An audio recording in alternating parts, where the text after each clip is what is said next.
सत साहिब बंदी छोड़ सतगुरु रामपाल जी भगवान की जय हो। परमपिता परमात्मा सारी सृष्टि के रचनहार, कुल मालिक, असंख्य ब्रह्मांडों के स्वामी, तीनों लोकों में प्रवेश करके सबका भरण पोषण करने वाले जगत गुरु संत शिरोमणि सतगुरु रामपाल जी परमेश्वर जी के चरण कमल में हम सभी देश विदेश से सत्सेवक भाई बहनों का कोटि कोटि दंडवत प्रणाम। और लाइव वीडियो देख रहे आप सभी भाई बहनों को दास की तरफ से प्यार भरा सत साहिब। पुण्यात्माओं, ये दया है परमपिता परमात्मा की, जिनके शुभ आशीर्वाद से आप और हम सभी भगत भाई बहन बरवाला कांड 2014 की सच्चाई से परिचित हो पा रहे हैं। एक एक करके सतलोक आश्रम मैनेजमेंट हरियाणा के द्वारा संगत में पूज्य गुरुदेव जी के वचन को तुड़वाए जा रहे प्रत्येक कर्म और कुकर्म को हम समझ पा रहे हैं। ये मालिक की विशेष रजा, विशेष मेहर आप और हम सभी आत्माओं के ऊपर है। कुछ भगत भाई बहन लाइव जुड़ जाएं,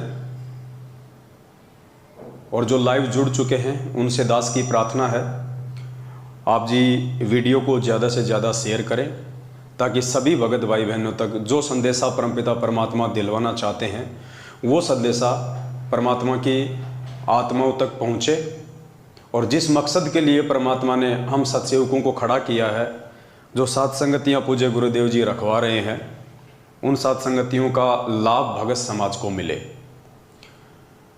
तो जैसे जैसे आप भाई बहन जुड़ते जाएं, वैसे वैसे आप जी एक बार वीडियो को ज़्यादा से ज़्यादा शेयर भी करते रहें। वैसे तो आज दिन में दास ने थोड़ा बहुत हिंट आप सभी भाई बहनों को लाइव आके दे दिया था, और आज का जो विषय है, आज का जो मुद्दा है वो उत्तराखंड को लेके है। उत्तराखंड के स्टेट कोऑर्डिनेटर, संभागीय कोऑर्डिनेटर और नामदान संचालक को लेके है। उससे पहले दास कुछ एक बातें आप सभी भाई बहनों को बताना चाहेगा, आप जियों को समझाना चाहेगा। थोड़ा सा ध्यान से आप जी सुनने का जो है प्रयास करें। बहुत सारे भाई बहन अनजाने में, ना समझे में, भाववश ये कह देते हैं कि इस तरह की बातें जो जगत में वायरल होती हैं, जैसे कि आज का वीडियो, आज जिस प्रकार से उत्तराखंड के नामदान केंद्र के ऊपर एक युवा लड़की की नामदान संचालक के द्वारा जो मसाज की जा रही है, दास ने दिन में थोड़ा हिंट दिया था, वीडियो आप जी को मैं अब दिखाऊंगा। तो कुछ एक भाई बहनों की शंका रहती है कि इस तरह के वीडियो से कहीं ना कहीं गुरुदेव की जगत में बदनामी होती है, तो इस तरह के वीडियो को अवॉइड किया जाए। तो दास उन सभी भाई बहनों से करबद्ध प्रार्थना करता है, निवेदन करता है कि गुरु जी की बदनामी की चिंता आप लोग ना करें बिल्कुल भी। परमात्मा की इज्जत बढ़ती है या परमात्मा बदनाम होते हैं, इसकी चिंता आप बिल्कुल भी ना करें। और रही बात बेइज्जती की, अगर भगवान की भी बेइज्जती होती है तो फिर भाई 2014 बरवाला कांड में भगवान की जो बेइज्जती सतलोक आश्रम मैनेजमेंट हरियाणा के द्वारा, उनके कलयुगी परिवार वालों के द्वारा और आप और हमारे जैसे नासमझ मंदबुद्धि भक्तों के द्वारा जो हो चुकी है, उससे बढ़कर बेइज्जती वर्तमान में तो संभव नहीं है। तो गुरु जी की बदनामी की चिंता आप लोग ना करें। ये जो जगत वाले हैं ना, जगत वाले भाई बहन, जो आप कह रहे हैं कि जगत वालों को पता चलेगा तो गुरु जी की क्या इज्जत रहेगी, ये जगत वाले परमात्मा की उसी समय इज्जत करेंगे जब इन जगत वालों को हकीकत का पता चलेगा कि इस बेइज्जती का मुख्य कारण क्या है, रीजन क्या है। ये भी परमात्मा के बच्चे हैं, इनको भी सच्चाई का पता होना चाहिए। और जब तक इन भाई बहनों को, जगत वालों को सच्चाई का पता नहीं चलेगा, तब तक कैसे ये लोग सतगुरुदेव जी के नज़दीक आएंगे, कैसे ये लोग उनके सत्संग सुनना शुरू करेंगे। क्योंकि बेइज्जती का दो सबसे बड़ा दाग सतलोक आश्रम मैनेजमेंट हरियाणा ने 2014 बरवाला कांड के समय भोले भगत समाज को काले कपड़े पहना के, गुंडे मवाली बना के, गुरुदेव को इशार तारीख पे ना, जब जा रहे थे परमात्मा इशार तारीख पे, तो उनको ना जाने देना, उनको रोक के रखना, भगत भाई बहनों को ढाल के रूप में इस्तेमाल करना। तो सबसे बड़ी जो बेइज्जती थी, जो बदनामी थी, वो स्वयं गुरुदेव का परिवार उन पे 2014 में लगवा चुका है। अब तो वो बदनामी के जो दाग हैं धीरे धीरे वो धोए जा रहे हैं कि वास्तव में वो दागी कौन हैं, वो बदमाश लोग कौन हैं, वो असल में गुरुद्रोही लोग कौन हैं, जो आज पूज्य गुरुदेव जी की देश और दुनिया में निंदा और बदनामी का कारण बने हुए हैं और खुद भगोड़े बन के घूम रहे हैं, संगत के दान पे ऐसो आराम कर रहे हैं। आज तो उनकी पोल पट्टी खुलनी है भाई, और वो तो खुल के रहेगी। तो मेरी विशेषकर प्रार्थना है उन भाई बहनों से जो इस तरह की सोच अभी भी रखते हैं अपने मन में। देखिए, परमात्मा जब धरती पे आते हैं तो नकली संतों की पोल खोलते हैं, उनके कुकर्मों को उजागर करते हैं। परमात्मा ने काल भगवान के कुकर्मों को उजागर किया। अब काल भगवान कौन है? वो भी तो हमारा भाई है। और परमात्मा दुर्गा के साथ में उसके जो संबंध थे, जिस प्रकार से उसने बलात्कार करने का प्रयास किया सतलोक में और फिर वहाँ उसकी दाल नहीं गली तो 21 ब्रह्मांड में आके उसने जबरन उसके साथ बलात्कार किया, 3 बच्चे पैदा किए, ब्रह्मा विष्णु महेश, और अपनी मैथुन सृष्टि शुरू की। तो आप तो ये भी कह दोगे कल को कि भाई गुरुजी ये गलत कर रहे हैं, गुरुजी को कोई अधिकार नहीं है इस प्रकार से किसी की इज्जत उछालने का, किसी की बेइज्जती करने का। तो ये कोई बात ना थोड़े ना हुई भाई। जब परमात्मा ने ब्रह्मा विष्णु महेश से लेके काल और दुर्गा तक के पाखंड को जनमानस के सामने कर दिया, तो ये काल भगवान के छोटे मोटे एजेंट सतलोक आश्रम मैनेजमेंट वाले जो आज अपनी उल्टी हरकतों से भगत समाज की मर्यादा तोड़वा रहे हैं, परमात्मा से उनको दूर कर रहे हैं, क्या उनका पाखंड सार्वजनिक करना उचित नहीं है? है, उचित है और ये जरूरी है। और एक बात दास आपको और बता देता है, ये जो भी घटनाक्रम सात संगतियों के माध्यम से चल रहा है, इसके पीछे परमात्मा के 2 ही मुख्य मकसद हैं। क्योंकि सात संगति, सबसे पहले तो आपको ये जान लेनी चाहिए कि वर्तमान में जो 7 संगतियाँ शुरू हैं, ये 7 संगतियाँ कोई मनमुखी रूप से नहीं हैं। सतगुरु रामपाल जी भगवान के विशेष आशीर्वाद से 7 संगतियाँ शुरू हैं। और इन 7 संगतियों को शुरू करवाने के पीछे सतगुरुदेव जी के 2 मकसद हैं मुख्य। पहला मकसद है, ये जो पाखंडी लोग हैं, जो गुरुदेव के परिवार वाले, बेटा बेटी, भाई बंधु, रिश्तेदार, जवाई, रिश्तेदार, ये कोऑर्डिनेटर, ये मुख्य समझे जाने वाले सेवादार, सबसे पहले तो परमात्मा ने, ये लोग भक्ति मार्ग में सबसे बड़े बाधक हैं परमात्मा के लिए। ये डायरेक्ट काल भगवान के एजेंट हैं। तो परमात्मा ने इनके पाखंड को जनमानस के सामने लेके आना था और इनके पाखंड को भगत समाज के सामने लाए बिना भगत समाज कभी भी सच्चाई से परिचित नहीं हो सकता। क्योंकि काल भगवान के आदेश अनुसार इन सभी लोगों ने मिलकर सबसे पहले गुरुदेव की आड़ में, गुरुदेव के नज़दीक रह के, गुरुदेव के पास में रह के, आश्रमों में लंबे समय से सेवादार बन के इन लोगों ने एक विश्वास पैदा किया। और आज वो काल भगवान उसी विश्वास का नाजायज फायदा भगत समाज की मर्यादा तोड़वाने में कर रहा है।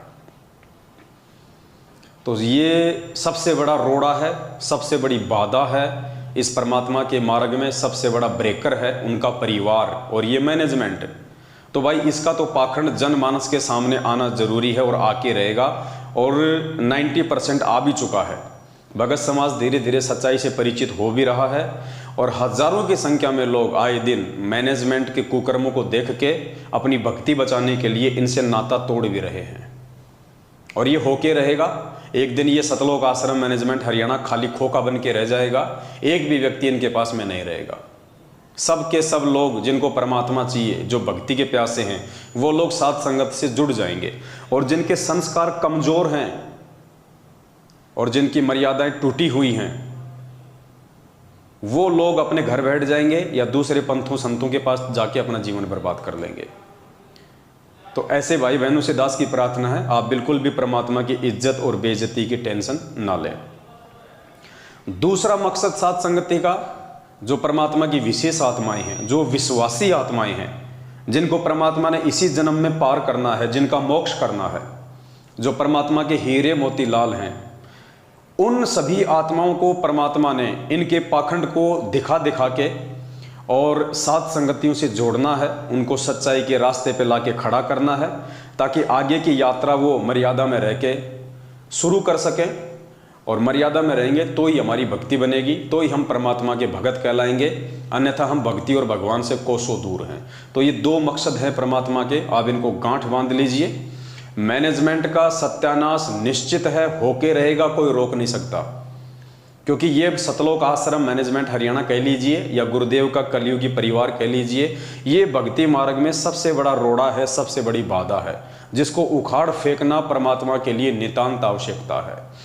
मालिक ने हमें चारों युगों का इतिहास पढ़ाया है, बताया है कि इस कबीर परमेश्वर के सत भक्ति मार्ग में सबसे बड़ा रोड़ा उनके अपने लोग खड़े होते हैं, जो नाद वाले, जो बिंद वाले हैं।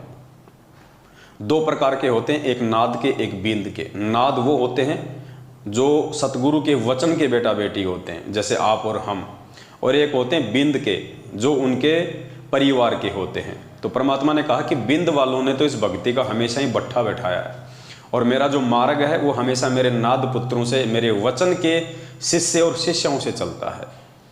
तो इस आधार से भी गुरुदेव के परिवार का जड़ से सत्यानाश होना लाजमी है। सत्यानाश का मतलब मैं ये नहीं कह रहा कि उनको मौत के घाट उतारना है परमात्मा ने, नहीं, वो तो जैसे उनके कर्म कुकर्म है उस आधार से उनको स्वतः आने वाले समय में उनको फल मिल जाएगा, उनको परिणाम मिल जाएगा। सत्यानाश का मतलब है संगत के सामने उनकी दो कौड़ी की इज्जत कर देना।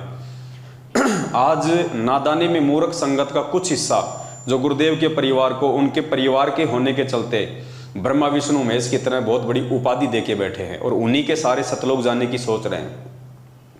उन लोगों के सामने उस परिवार को नंगा कर देना, बिल्कुल उनके पाखंडवाद को सबके सामने ले आना, वो कितना गुरुदेव को मानते हैं, कितना जानते हैं, इस बात की सबको जड़ से हकीकत का मालूम हो जाना।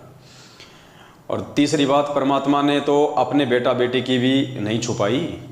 2008 में ही परमात्मा ने एक सत्संग में सार्वजनिक कर दिया था अपने बेटा बेटी के विषय में कि इस दास की 4 संतान थी, 2 लड़के 2 लड़कियां, और मुझे अच्छे से पता है वो आगे चल के मेरी कैसी इज्जत करते, कैसी मेरी खातिरदारी करते, मुझे अच्छे से पता है उनके व्यवहार का, उनके नेचर का।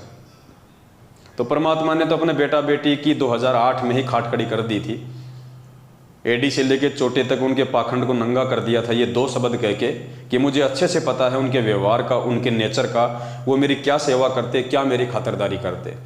अब इससे बड़ा सबूत और क्या चाहिए समझदार व्यक्ति को। और जो समझदार थे वो समझ चुके हैं, साथ संगतियों से समय रहते वो जुड़ चुके हैं। तो ये एक बात थी। दूसरी बात, कुछ भाई बहन कहते हैं कि ये निंदा चुगली में आता है, तो उनसे मेरी प्रार्थना है, अभी आप निंदा और चुगली की परिभाषा से परिचित नहीं हैं। जिस दिन आप निंदा और चुगली की परिभाषा से परिचित हो जाएंगे, उस दिन आप लोग भी दास की सेवा में हाथ बटाना शुरू कर देंगे। अभी आप लोगों की दुनिया वालों की तरह वैसे ही सोच है जैसे जब गुरुजी नकली संतों और पंथों की पुस्तकें दिखा दिखा के सत्संगों के माध्यम से पोल खोलते हैं, राधा स्वामी पंथ की, जय गुरुदेव पंथ की, अन्य पंथों की, तो उनके जो अनुयायी होते हैं या अन्य जो नासमझ जगत वाले लोग हैं वो कहते हैं कि तुम्हारे गुरुजी तो निंदा करते हैं, क्योंकि अभी उनको निंदा की परिभाषा का ही नहीं पता। परमात्मा कहते हैं साचा शब्द कबीर का प्रकट किया जगमाही, और जैसे को तैसा कहे सो तो निंदा नाही। चोर को चोर कहना, ठग को ठग कहना, साहूकार को साहूकार कहना, उसकी निंदा चुगली में नहीं आता है। तो मैनेजमेंट के जैसे कर्म हैं, जैसे कुकर्म हैं, उनको वैसा का वैसा संगत के सामने सार्वजनिक कर देना निंदा चुगली में नहीं आता है। और पुण्यात्माओं, समय बहुत बीत चुका है। दास की प्रार्थना है, जो नए भगत भाई बहन हैं, जो अभी भी साथ संगत की वीडियो देख रहे हैं, जो अभी निर्णय नहीं कर पा रहे हैं कि क्या सही और क्या गलत है, उनसे दास की प्रार्थना है, समय ज़्यादा नहीं है और समय रहते आप जी सच्चाई से परिचित हो जाओ, नीर खीर का निबेरा कर लो, अपना एक स्टैंड सेट कर लो। 2 नाव की सवारी करोगे, ना घर के रहोगे ना घाट के, धोबी की कुत्ते वाली हालत हो जाएगी आने वाले दिनों में। अगर भक्ति करनी है तो आपने सच्चाई का साथ देना पड़ेगा, आपने सच्चाई के रास्ते पे चलना पड़ेगा। झूठ और झूठों का साथ देके कोई भी व्यक्ति आज तक परमात्मा को प्राप्त नहीं कर पाया है। और इस दुनिया में, इस कबीर परमेश्वर के सत भक्ति मार्ग में सबसे बड़ा झूठा, सबसे बड़ा ठग और सबसे बड़े दुष्ट यदि कोई है तो उनका परिवार है। ये सतलोक आश्रम मैनेजमेंट हरियाणा है। ये सबसे बड़े बाधक है, सबसे बड़ा रोड़ा है। आज तक इस परमेश्वर को जितना भी और जिन जिन लोगों ने भी दुखी किया है, उसमें सबसे पहला नंबर गुरुदेव के परिवार का है, इस मैनेजमेंट का है। 2014 के बाद से जितने भी भक्ति विरुद्ध कुकर्म आप भाई बहनों से करवाए गए हैं, इस मैनेजमेंट ने करवाए हैं, गुरुजी के परिवार ने कराए, हमने नहीं करवाए। कुपात्र होने के बावजूद आप लोगों से ज्योति पाठ और दान का पैसा लेके उस पैसे को हरियाणा के जाट आरक्षण में देना, आनंदपाल सिंह की सीबीआई जांच में देना, अन्य सामाजिक धरनों में देना, गौशाला में देना, जाट समाज को देना और आपके कर्म फुड़वाना, ये काम सतलोक आश्रम मैनेजमेंट हरियाणा ने किया है, गुरुदेव के कलयुगी परिवार ने किया है। तो यथासंभव जितना हो सके इस काल के जाल से बाहर निकलो। अगर भक्ति करनी है तो, अगर बकवाद करनी है तो इनके तलवे चाटते रहो, तुम्हें कोई रोकने वाला नहीं है। फिर आने वाले समय में परमात्मा को दोष मत देना, गुरुदेव को दोष मत देना कि हम तो भक्ति भी कर रहे थे, फिर हमारे साथ में ऐसा क्यों हुआ। तो अब हम आगे का वीडियो शुरू करते हैं और आज हमारा जो विषय है वो उत्तराखंड को लेके है। दिन में दास ने जिक्र कर दिया था, फिर भी एक बार मोटा मोटी दास आपको बता देता है कि उत्तराखंड की संगत में वर्तमान में बहुत भयंकर भूचाल चला हुआ है। हो सकता है 30% भाई बहनों को नहीं पता हो सच्चाई का, लेकिन 60 से 70% उत्तराखंड की संगत में भूचाल मचा हुआ है और संगत अच्छे से जान रही है, पहचान रही है कि ये जितने भी सेवादार के नाम पे कोऑर्डिनेटर हैं, नामदान संचालक हैं, सारे के सारे ठग हैं। इनका काम केवल संगत को उल्टे सीधे आदेश बता के गुमराह करना है, डरा के रखना है पीले पर्चों की आड़ में और अपनी जेबें भरनी है। अब इनका पाखंड उत्तराखंड की संगत के सामने धीरे धीरे करके आ चुका है। लोग समझ रहे हैं, समझ चुके हैं। ऐसा ही एक पाखंड दास आप सभी भाई बहनों के सामने सार्वजनिक करने जा रहा है। उत्तराखंड के भाई बहन जो मुझे देख रहे हैं उन सबको अच्छे से पता है कि उत्तराखंड में क्या चल रहा है। उत्तराखंड का स्टेट कोऑर्डिनेटर है अनूप दास। पहले संजय पाल था, 2014 बरवाला कांड के समय संजय पाल था उत्तराखंड का कोऑर्डिनेटर। उसके बाद में अब ये जो वर्तमान का स्टेट कोऑर्डिनेटर है अनूप दास, ये मैनेजमेंट की ज़्यादा चापलूसी करने लग गया। तो मैनेजमेंट ने संजय पाल को पहले तो आधे उत्तराखंड का कोऑर्डिनेटर रखा और आधे उत्तराखंड का कोऑर्डिनेटर रखा इसको अनूप दास को। उसके बाद में संजय दास थोड़ा थोड़ा सच्चाई समझने लग गया था, वो इनका इतना सहयोग नहीं कर रहा था, जिसके चलते संजय पाल को उत्तराखंड के स्टेट कोऑर्डिनेटर की पदवी से हटा दिया गया और पूरे उत्तराखंड की जिम्मेदारी, पूरे उत्तराखंड को लूटने की सेवा इस अनूप दास को दे दी गई 2014 बरवाला कांड के बाद। और एक संभागीय कोऑर्डिनेटर है इनका दीप दास, संभागीय कोऑर्डिनेटर दीप दास। इन दोनों के बीच में पिछले 1 महीने से घमासान लड़ाई चल रही है, चाहे वो पद को लेके हो, चाहे वो पैसों को लेके हो।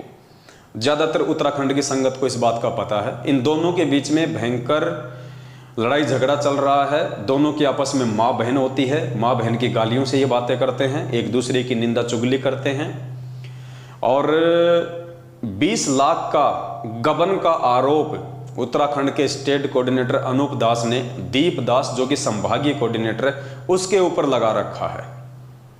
और दोनों बराबर की टक्कर के हैं। दीप दास भी पद छोड़ने को तैयार नहीं है, अनूप दास तो छोड़ने को तैयार होगा ही कहाँ से, क्योंकि वो तो 7 साल से मोटी मोटी मलाई खा रहा है, तो उसको तो हराम की खाने की आदत लग चुकी है, वो तो छोड़ ही कैसे देगा। तो दोनों के बीच में पैसों को लेके भयंकर मारामारी हो रही है। उत्तराखंड का स्टेट कोऑर्डिनेटर नहीं चाहता है कि अनूप दास दीप दास उत्तराखंड का संभागीय कोऑर्डिनेटर रहे, इसलिए उसको हटाने की तैयारी चल रही है। और संगत के सामने जैसे ये सारी बातें आई तो संगत ने भी ये अपना मूड बना लिया कि इन दोनों को हटाया जाए। लेकिन बात वही है, अगर और किसी को चूज करोगे और किसी को कोऑर्डिनेटर बनाओगे तो वो भी यही काम करेगा जो ये कर रहे हैं वर्तमान में, क्योंकि ये नामदान संचालक, ये जो जितने भी नामदान केंद्र हैं ये गुरुदेव के आदेश से है ही नहीं। इसलिए आप जितने भी नामदान केंद्र खोलोगे, जितने भी नामदान केंद्रों पे इन लोगों को बैठाओगे, ये सब के सब लोग संगत को ही ठगेंगे और इनका दूसरा कोई काम नहीं है काल प्रेरणा से। ये आप लोगों को भक्ति मार्ग की बातें नहीं बता सकते, आप लोगों को ज्ञान की बातें नहीं बता सकते। ये केवल आपकी मर्यादा तोड़वा सकते हैं, आपको भक्ति और भगवान से धीरे धीरे करके दूर लेके जा सकते हैं। तो आजकल हो क्या रहा है कि अनूप दास का एक रिश्तेदार है जोगा दास। अनूप दास जो स्टेट कोऑर्डिनेटर है उत्तराखंड का, उसका रिश्तेदार है जोगा दास, जो लोहा घाट है या बाला घाट है, मैं भूल जाता हूं बार बार, वहां का नामदान संचालक है जोगा दास, अनूप दास का रिश्तेदार। अब दीप दास और अनूप दास के बीच में लड़ाई चल रही है। अब बीच में जोगा दास के यहाँ पे जो नामदान केंद्र है वहां से एक वीडियो वायरल होता है, छोटा सा 50 सेकंड का, जिसमें उत्तराखंड के स्टेट कोऑर्डिनेटर के इज्जतदार रिश्तेदार जोगादास जी अपने ही नामदान केंद्र पे और उसी नामदान केंद्र पे भंडारे में सेवा के लिए आने वाली एक 20-22 साल की एक लड़की है जिसने नाम ले रखा है, उस लड़की की नामदान केंद्र पे लेटा के उसकी मसाज कर रहा है। लड़की जो है औंधी लेटी हुई है और एक मशीन है जो हेड मसाज की आती है, उस मसाज से उसकी कमर की मसाज कर रहा है खुद जोगादास। है तो बेहद शर्म की बात, है तो बेहद घटिया बात, बेहद निंदनीय है। मान लीजिए यदि उस बहन को कमर में दर्द था, कोई पीड़ा थी, तो उसकी मसाज कोई बहन भी तो कर सकती थी, कोई दूसरी लड़की भी तो उसकी मसाज कर सकती थी। नामदान संचालक ही क्यों मसाज कर रहा है उसकी? पुण्यात्माओं, ये अपोजिट सेक्स का मामला है। रजोगुण का प्रभाव धरती पे सबसे ज्यादा है और मर्यादा सबकी खंडित है।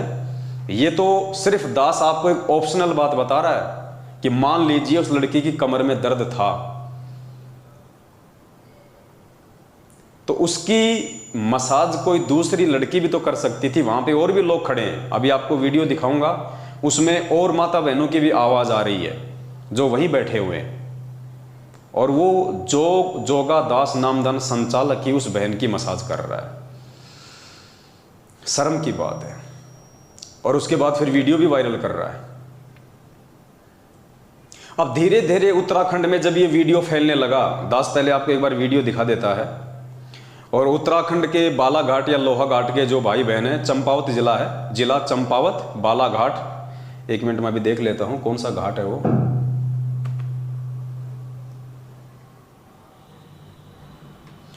ये नामदान केंद्र या मसाज केंद्र जोगादास नामदान संचालक लोहाघाट है, लोहाघाट नामदान केंद्र है, ये जिला चंपावत उत्तराखंड। ये जोगादास जी हैं जो कि वहाँ के नामदान संचालक हैं, और उत्तराखंड के स्टेट कोऑर्डिनेटर अनूप दास के ये रिश्तेदार हैं। ये सामने सतगुरु रामपाल जी भगवान की फोटो है, ये नामदान केंद्र का सीन है। सामने सतगुरु रामपाल जी भगवान का बड़ा सारा पोस्टर लगा हुआ है। इधर ये 20-22 साल की ये लड़की है, युवा लड़की है, जो वहाँ के नामदान केंद्र पे सेवा करने आती है। भाई साहब के हाथ में ये मशीन है और ये कमर के नीचे के हिस्से की ये इसकी मसाज कर रहा है। और मसाज तो बहुत काफ़ी समय की इसने, हो सकता है 20-25 मिनट तक मसाज की हो, लेकिन वीडियो केवल 50 सेकंड का ही आया है। तो आप एक बार वीडियो देख लीजिएगा।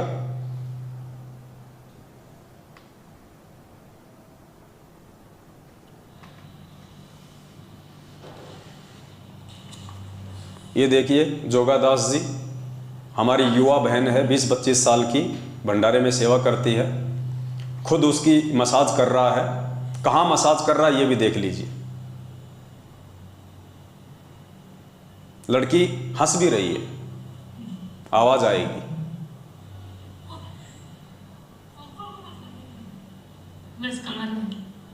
और भी लोग खड़े हैं। भाई साहब वॉल्यूम थोड़ा तेज कर रहा है। अरे हंसो मत बहन जी, हंसो मत, कोई नहीं देख रहा, कोई नहीं देख रहा, हंसो मत। तो पुण्यात्माओं, ये वीडियो आप सभी भाई बहनों के सामने, जो उत्तराखंड के लोग हैं वो अच्छे से जानते हैं इनको, अच्छे से पहचानते हैं इनको, इसलिए ये कोई झूठा वीडियो नहीं है, ये कोई फर्जी वीडियो नहीं है। अब ये शर्म की बात है, ये सोचने की बात है। ये लोग इतने काल प्रेरित हो चुके हैं रजोगुण के प्रभाव से, इनको इतनी भी तमीज़ नहीं है, इनको इतनी भी कॉमन सेंस नहीं है कि एक युवा लड़की जो 20 से 25 साल की उम्र की है, नामदान केंद्र पे सेवा करती है, और मान लीजिए कि किसी कारण से इस लड़की की कमर में दर्द भी हो रहा होगा, चलो हम ये मान लेते हैं, तो भी इस नालायक व्यक्ति को, इस मूर्ख प्राणी को ये शर्म आनी चाहिए थी इस लड़की की खुद मसाज करते हुए। इसके घर में इसकी पत्नी भी है, इसके घर में इसकी बेटी भी होगी, नामदान केंद्र पे और भी माता बहनों की आवाज़ आ रही है, क्या वो मसाज नहीं कर सकती थी? क्या ये मशीन कोई कंप्यूटर से चलती है क्या, जो केवल जोगा दास को ही मालूम है, इसको यही इसका एक्सपीरियंस होल्डर है? और दूसरी बात पुण्यात्माओं, अगर ये मसाज के अंदर नहीं है, अगर ये नामदान के अंदर मसाज के अंदर नहीं है, तो जोगा दास के घर में ये मशीन का क्या काम है? ये मशीन तो नाई की दुकान पे होनी चाहिए।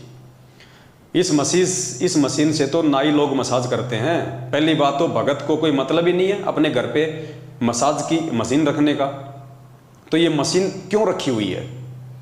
इससे आइडिया लगा सकते हैं आप लोग। ये मसाज के बहाने ये लोग किस क्रिया को जन्म दे रहे हैं? मसाज के बहाने इन नामदान केंद्रों पे क्या चल रहा है? ये नामदान संचालक नहीं है, ये काल भगवान के एजेंट हैं। अब ये युवा लड़की 20-25 साल की उम्र ही क्या होती है, कभी भी बहक सकती है, कैसे भी बहल सकती है। आए दिन संगत में ऐसे ही मुकदमे हो रहे हैं। युवा लड़के लड़कियां पुस्तक सेवा करने जाते हैं, आते वक्त दोनों सेटिंग कर लेते हैं। बहुत सारे केस है ऐसे। पुस्तक सेवा के बहाने माँ बाप अपने युवा बेटा बेटियों को भेज देते हैं और वो आपस में अपनी सेटिंग कर लेते हैं। बहुत सारे मुकदमे हुए पड़े हैं संगत में, बहुत सारे। तो देखिए आपकी आंखों के सामने ये क्या हो रहा है यहाँ पे। शर्म की बात है पुण्यात्माओं, शर्म की बात है। ऐसे लोगों की वजह से, ऐसे दुष्ट प्राणियों की वजह से, ऐसे एडी से लेके चोटी तक रजोगुण से ओतप्रोत इन महान पुरुषों की वजह से आज सतगुरु रामपाल जी भगवान बदनाम है। अरे वीडियो बना के वायरल करने की क्या जरूरत थी महापुरुष? इस वीडियो को रोकने के लिए, इस वीडियो को वायरल ना हो, इस वीडियो को रोकने के लिए उत्तराखंड का स्टेट कोऑर्डिनेटर अनूप दास एडी से चोटी तक का जोर लगा रहा था। एडी से चोटी तक का। क्यों? क्योंकि ये उसका रिश्तेदार है। और दीपदास को यदि संभागीय कोऑर्डिनेटर के पद से हटाया जा रहा है तो फिर इसको क्यों रखा जाएगा? इसलिए इस वीडियो को उसने बहुत सारी जगहों से उसने डिलीट भी करवाया, बहुत सारे लोगों पे उसने दबाव भी डाला गुरुजी का आदेश बता के कि इस वीडियो को आगे शेयर ना किया जाए वरना नामखंड हो जाएगा। क्यों? क्योंकि इसके रिश्तेदार की इज्जत पे आन पड़ी है। अगर दीपदास को हटाना है तो फिर रिश्तेदार को भी हटाना पड़ेगा।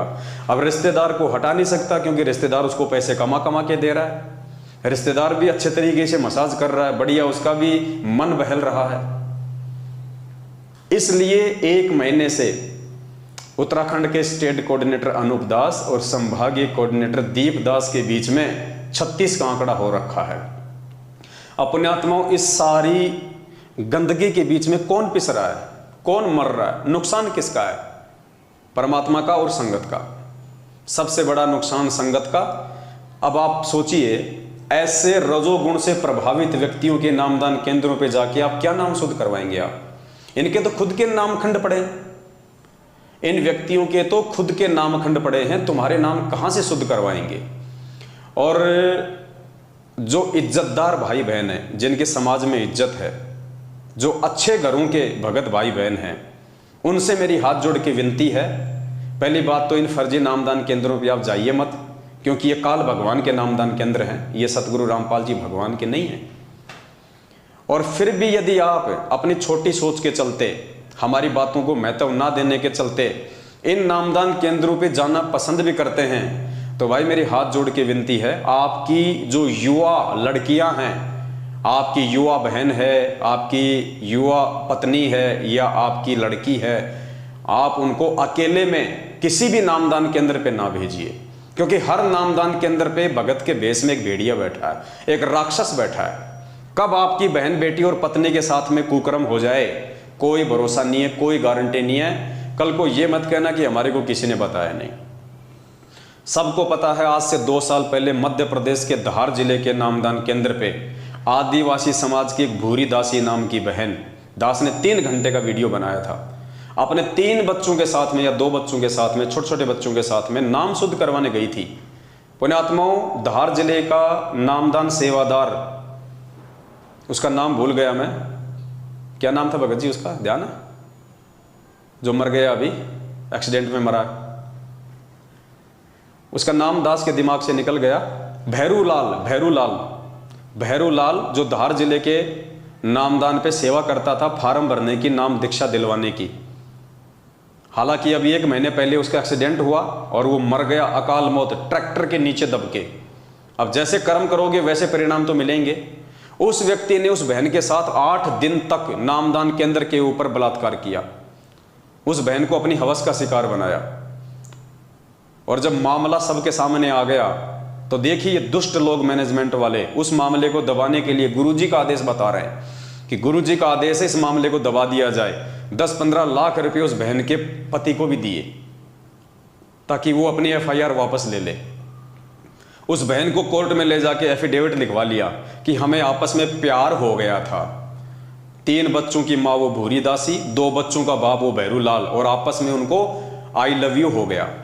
ये है काल प्रेरित लोगों की सोच, ये है नामदान केंद्रों की हकीकत। एक नहीं, कुछ दिन पहले, लगभग 7-8 महीने हुए होंगे, हरियाणा के सोनीपत नामदान केंद्र से नामदान संचालक रणवीर को हटा दिया गया था। क्यों?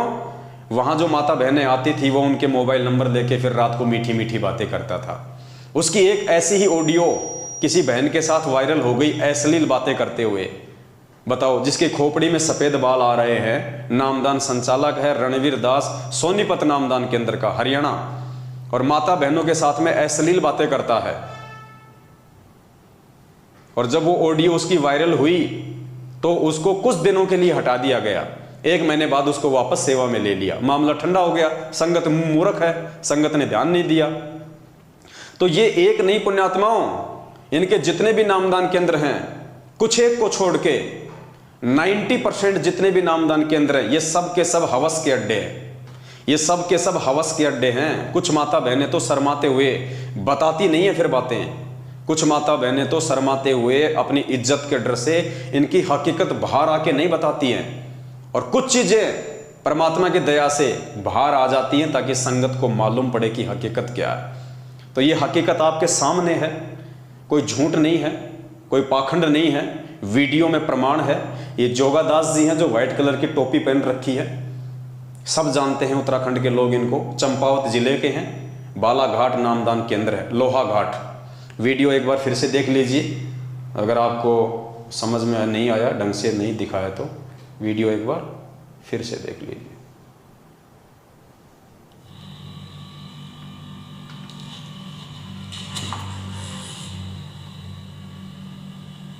ऐसे दर्द हो गया। ये दूसरी लड़की है, साइड में खड़ी हुई है, लेकिन उससे नहीं करवा रहा। और देखिए कहाँ कहाँ मशीन चला रहा है, शर्म की बात है।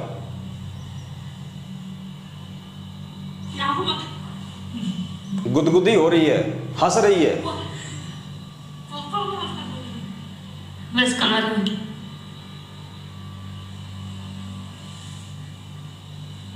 अरे वॉल्यूम ज्यादा मत कर, रहने दे भाई, वॉल्यूम ज्यादा मत कर। अरे धीरे धीरे धीरे धीरे धीरे, और भी लोग देख रहे हैं, लाखों लोग देख रहे हैं, धीरे, हंसो मत।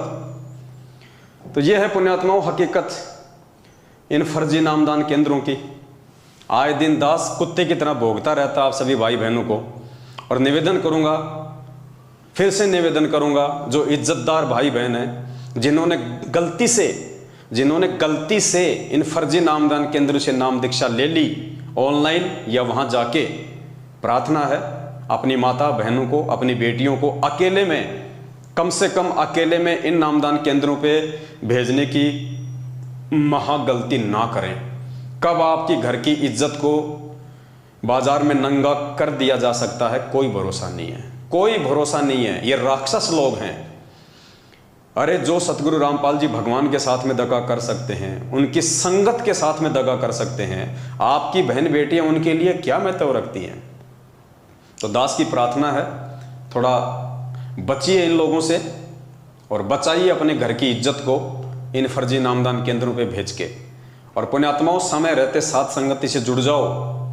और एक बार आप साथ संगति से जुड़े, आपको किसी नामदान केंद्र पे जाने की जरूरत नहीं है, आपको कहीं कोई नाम शुद्ध करवाने की जरूरत नहीं है। क्योंकि जिस दिन आप साथ संगति से जुड़ जाओगे, सत्य से परिचित हो जाओगे, आपकी आत्मा इतनी दृढ़ हो जाएगी और साथ संगति से जुड़ने के चलते आपको इतना विश्वास हो जाएगा, आप जिंदगी में मर्यादा खंडित नहीं करोगे। और जो मर्यादा खंडित नहीं करेगा उसको क्या जरूरत है फर्जी नामदान केंद्रों पे धक्के खाने की, अपनी इज्जत उतरवाने की। तो देखिए कैसे नंगा नाच इन नामदान केंद्रों पे चल रहा है, कैसा नंगा नाच। कॉमन सेंस भी नहीं है इन लोगों को, काल इस कदर इनकी बुद्धि पे सवार है, इनको कॉमन सेंस भी नहीं है कि हो क्या रहा, हम क्या कर रहे हैं, हम किस रास्ते पे जा रहे हैं।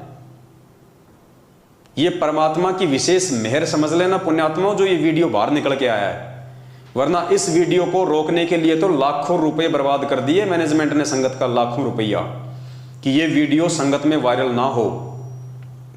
लेकिन भाई होने को कौन रोक सकता है? जब परमात्मा खुद ही चाह रहे हैं वीडियो को वायरल करवाना, तो भाई तुम्हारी क्या औकात है कि तुम 1 लाख क्या 1 करोड़ रुपया खर्च कर दो, वीडियो नहीं रुकने वाला। तो ये विशेषकर उत्तराखंड की संगत को तो समझ में आ जाना चाहिए पुण्यात्माओं, आप लोगों के जीवन के साथ में क्या खिलवाड़ किया जा रहा है, आप लोगों को कहां बैठाया जा चुका है काल भगवान की गोद में। अरे किस बात से डरते हो आप लोग, किस बात की चिंता है आप लोगों को? अरे नाम आपको संत रामपाल जी भगवान ने दिया, ज्ञान आपको संत रामपाल जी भगवान ने दिया, सतलोक आपको संत रामपाल जी भगवान लेके जाएंगे। तुम चापलूसी इन 2 कोड़ी के जीवों की क्यों कर रहे हो? तुम इनकी गुलामी क्यों कर रहे हो भाई? किस बात का डर है तुम्हें, किस बात का भय है? ये छोटे छोटे एजेंट हैं, ये तो छोटे छोटे एजेंट पृथ्वी लोक पे। कल को जब शरीर छोड़ोगे, त्रिकुटी पे जाओगे, तो परमात्मा कहते हैं 14 करोड़ यम के दूत मिलेंगे, 14 करोड़। उनका सामना कैसे करोगे भाई साहब? उनका सामना कैसे करोगे जब पृथ्वी लोक पे इन 2 कोड़ी के जीवों का सामना नहीं कर पा रहे तुम? आंखों देखने के बाद भी सच को सच कहने की तुम्हारी हिम्मत नहीं है, तुम कहां से सतलोक प्राप्त करोगे? ऐसी आत्माओं को तो परमात्मा तुरंत रिजेक्ट करता है जो सच को सच नहीं कह सकते, आंखों देखने के बाद भी, प्रमाण देखने के बाद भी। जब से गुरुदेव जेल गए हैं तब से लेके आज तक आप लोगों को जितने भी आदेश सुनाए गए हैं, क्या कोई भी आदेश आपने गुरुदेव के मुख कमल से सुना है? क्या आप में से कोई भी व्यक्ति हिसार जेल में गया है गुरुदेव से सुनने के लिए कि यह आदेश सही है गलत है? सिर्फ देखा देखी, भेड़ चाल। भाई 650 साल पहले के इतना ऐसी लात लगेगी, असंख्य युग बीत जाएंगे यहां गधे कुत्ते सुअर बनते हुए। परमात्मा कहते हैं जब तक ना देखे निज नैना तब तक ना माने अपने गुरु के बहना। परमात्मा यहां तक कहते हैं कि अपने गुरु की बातों पे भी तब तक यकीन ना करो जब तक अपनी आंखों से ना देख लो। थर्ड पर्सन कुछ भी बोले उस पर यकीन नहीं करना। कोई भी ऐरा गहरा व्यक्ति एक पीला पर्चा कंप्यूटर से टाइप करके तुम्हें निकाल देता है और नीचे लिख देता है संत रामपाल दास, वो गुरु जी का आदेश हो गया। मैं बना दूं पीला पर्चा और नीचे लिख देता हूं संत रामपाल दास और कह देता हूं जितनी भी संगत है सब अपनी प्रॉपर्टीज पवन दास के नाम पे कर दो, एक भी कर देगा क्या? तो क्यों? तुम मूर्ख हो, तुम गधे हो, तुम्हारी बुद्धि उस स्तर की काम नहीं कर रही। रह जाओगे, रोगे सिर पे हाथ रख के बाद में, बता रहा हूं तुम्हें, कुछ हाथ नहीं लगेगा। ये परीक्षा चल रही है, परीक्षा, मजाक नहीं चल रहा। 2014 के बाद से भगवान हमारी कदम कदम पे परीक्षा ले रहा है, इसको मजाक मत समझ लेना। रह जाओगे, रोगे सिर पे हाथ रख के, कुछ नहीं मिलेगा बाद में। फिर कहते रहना अरे यार वो पवन दास तो बिल्कुल ठीक कहा करता था, अरे यार हमने ध्यान ही नहीं दिया। अब फिर बाद में भगवान ध्यान नहीं देगा। आज अगर तुम ध्यान नहीं दे रहे ना तो कल को परमात्मा ध्यान नहीं देगा। सिर पे हाथ रख के रोगे, धरती पे ठिकाना नहीं होगा। ये भगवान किसी का सगा नहीं है। तो उत्तराखंड के भाई बहनों से मेरी हाथ जोड़ के विनती है, मेरी प्रार्थना है, पुण्यात्माओं इस काल के जाल से बाहर निकलो। अरे मेरा क्या स्वार्थ है भाई? तुम लोगों ने मुझे ज्योति का पैसा दिया क्या? पाठ का पैसा दिया क्या? दान का पैसा दिया क्या? किस बात से नफरत भैया? किस बात से मुंह छुपा के बैठे हो? मैं तुम्हारा जेठ हूं क्या? मेरे से शर्म आती है क्या तुम्हारे को? है जो पवन दास का मुंह देख लोगे तो नाम खंड हो जाएगा। मैं तुम्हारा जेठ लगता हूं? तुम तो काल भगवान से भी इतने नहीं डरते जितना मुझ पवन दास से डरते हो। तो भक्ति क्या खाक करोगे जब तुम मेरे से पृथ्वी लोक पे इतना डर रहे हो? तो ऊपर जाओगे और काल भगवान मिलेगा और उसके एजेंट मिलेंगे, तब तो तुम्हारा सब कुछ एक हो जाएगा। तुम कहां टिक पाओगे उनके सामने? जब पवन दास के वीडियो देखने की तुम हिम्मत नहीं कर सकते, पवन दास से बात करने की तुम हिम्मत नहीं कर सकते, तुम्हें इतना भय है, अरे ऊपर जाओगे 21 ब्रह्मांड के स्वामी से तो तुम नजर भी नहीं मिला पाओगे, तुम्हारी पतलून गीली हो जाएगी उसको देखते ही। ये रिहर्सल चल रही है, परमात्मा रिहर्सल करवा रहा है सत्य असत्य की, धर्म और अधर्म की लड़ाई है। रोगे बात में सिर पे हाथ धर के, कुछ नहीं मिलेगा। तो उत्तराखंड वाले भाई बहनों से मेरी प्रार्थना है थोड़ा समझे इन चीज़ों को। और दूसरा ये देखिए, दास आपको पिछली बार भी ये दिखाना चाहता था लेकिन आपको दिखा नहीं पाया, मूर्खता की हद होती है।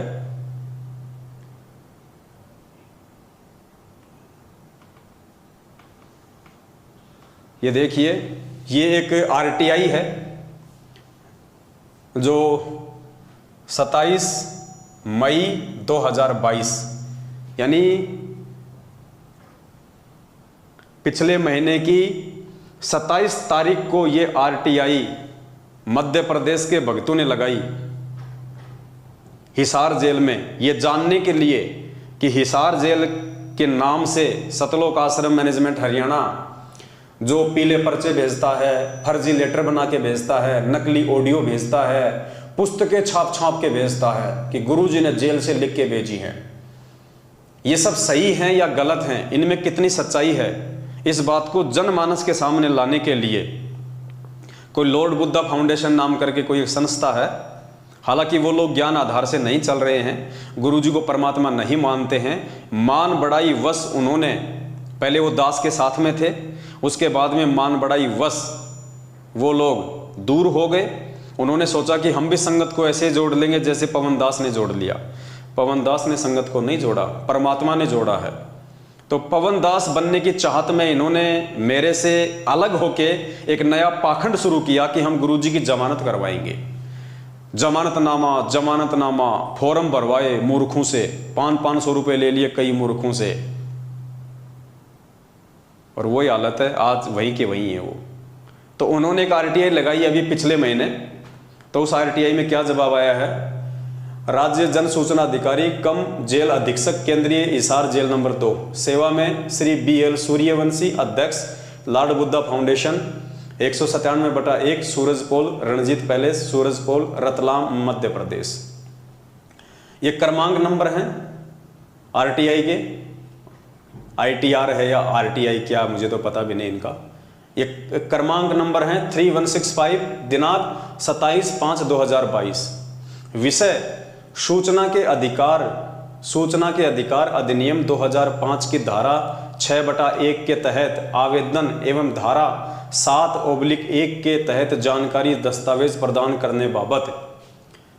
अब ये इन्होंने क्या सूचना मांगी थी, ये नीचे लिखा हुआ है, मांगी गई सूचना।